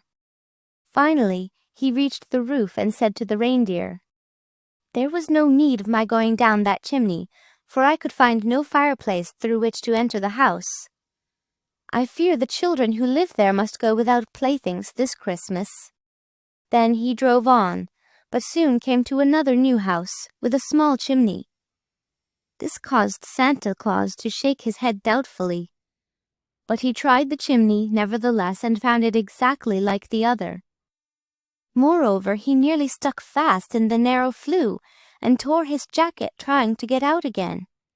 So although he came to several such chimneys that night, he did not venture to descend any more of them. "What in the world are people thinking of, to build such useless chimneys?" he exclaimed. "In all the years I have traveled with my reindeer, I have never seen the like before." True enough, but Santa Claus had not then discovered that stoves had been invented and were fast coming into use. When he did find it out, He wondered how the builders of those houses could have so little consideration for him, when they knew very well it was his custom to climb down chimneys and enter houses by way of the fireplaces. Perhaps the men who built those houses had outgrown their own love for toys, and were indifferent whether Santa Claus called on their children or not. Whatever the explanation might be, the poor children were forced to bear the burden of grief and disappointment. The following year, Santa Claus found more and more of the new-fashioned chimneys that had no fireplaces, and the next year still more. The third year, so numerous had the narrow chimneys become, he even had a few toys left in his sledge that he was unable to give away because he could not get to the children. The matter had now become so serious that it worried the good man greatly, and he decided to talk it over with Kilter and Peter and Nutter and Whisk. Kilter already knew something about it, for it had been his duty to run around to all the houses just before Christmas and gather up the notes and letters to Santa Claus that the children had written, telling what they wished put in their stockings or hung on their Christmas trees. But Kilter was a silent fellow and seldom spoke of what he saw in the cities and villages. The others were very indignant. "Those people act as if they do not wish their children to be made happy," said sensible Peter in a vexed tone. "The idea of shutting out such a generous friend to their little ones." "But it is my intention to make children happy whether their parents wish it or not," returned Santa Claus. "Years ago, when I first began making toys, children were even more neglected by their parents than they are now, so I have learned to pay no attention to thoughtless or selfish parents, but to consider only the longings of childhood." "You are right, my master," said Nutter the Rill. "Many children would lack a friend if you did not consider them and try to make them happy." "Then," declared the laughing Whisk, "we must abandon any thought of using these new-fashioned chimneys, but become burglars and break into the houses some other way." "What way?" asked Santa Claus. "Why, walls of brick and wood and plaster are nothing to fairies. I can easily pass through them whenever I wish, and so can Peter and Nutter and Kilter. Is it not so, comrades?" "I often pass through the walls when I gather up the letters," said Kilter. And that was a long speech for him, and so surprised Peter and Nutter that their big round eyes nearly popped out of their heads. "Therefore," continued the fairy, "you may as well take us with you on your next journey, and when we come to one of those houses with the stoves instead of the fireplaces, we will distribute the toys to the children without the need of using a chimney." "That seems to me a good plan," replied Santa Claus, well pleased at having solved the problem. "We will try it next year." That was how the fairy, the pixie, the knook, and the rill all rode in the sledge with their master the following Christmas Eve, and they had no trouble at all in entering the new-fashioned houses and leaving toys for the children that lived in them. And their deft services not only relieved Santa Claus of much labor, but enabled him to complete his own work more quickly than usual, so that the merry party found themselves at home with an empty sledge a full hour before daybreak. The only drawback to the journey was that the mischievous Whisk persisted in tickling the reindeer with the long feather to see them jump, and Santa Claus found it necessary to watch him every minute and to tweak his long ears once or twice to make him behave himself. But, taken altogether, the trip was a great success, and to this day the four little folk always accompany Santa Claus on his yearly ride and help him in the distribution of his gifts. But the indifference of parents, which had so annoyed the good saint, did not continue very long, and Santa Claus soon found they were really anxious he should visit their homes on Christmas Eve and leave presents for their children. So, to lighten his task, which was fast becoming very difficult indeed, old Santa decided to ask the parents to assist him. "Get your Christmas trees all ready for my coming," he said to them, "and then I shall be able to leave the presents without loss of time, and you can put them on the trees when I am gone." And to others he said, "See that the children's stockings are hung up in readiness for my coming, and then I can fill them as quick as a wink." And often, when parents were kind and good-natured, Santa Claus would simply fling down his package of gifts and leave the fathers and mothers to fill the stockings after he had darted away in his sledge. "I will make all loving parents my deputies," cried the jolly old fellow, "and they shall help me to do my work, for in this way I shall save many precious minutes, and few children need be neglected for lack of time to visit them." Besides carrying around the big packs in his swift-flying sledge, old Santa began to send great heaps of toys to the toy shops, so that if parents wanted larger supplies for their children, they could easily get them. And if any children were, by chance, missed by Santa Claus on his yearly rounds, they could go to the toy shops and get enough to make them happy and contented. For the loving friend of the little ones decided that no child, if he could help it, should long for toys in vain. And the toy shops also proved convenient whenever a child fell ill and needed a new toy to amuse it. And sometimes on birthdays, the fathers and mothers go to the toy shops and get pretty gifts for their children in honor of the happy event. Perhaps you will now understand how, in spite of the bigness of the world, Santa Claus is able to supply all the children with beautiful gifts. To be sure, the old gentleman is rarely seen in these days, but it is not because he tries to keep out of sight, I assure you. Santa Claus is the same loving friend of children that in the old days used to play and romp with them by the hour. And I know he would love to do the same now if he had the time. But you see, he is so busy all the year making toys, and is so hurried on that one night when he visits our homes with his packs, that he comes and goes among us like a flash. It is almost impossible to catch a glimpse of him. And although there are millions and millions more children in the world than there used to be, Santa Claus has never been known to complain of their increasing numbers. "The more the merrier," he cries, with his jolly laugh. And the only difference to him is the fact that his little workmen have to make their busy fingers fly faster every year to satisfy the demands of so many little ones. "In all this world there is nothing so beautiful as a happy child," says good old Santa Claus. And if he had his way, the children would all be beautiful, for all would be happy.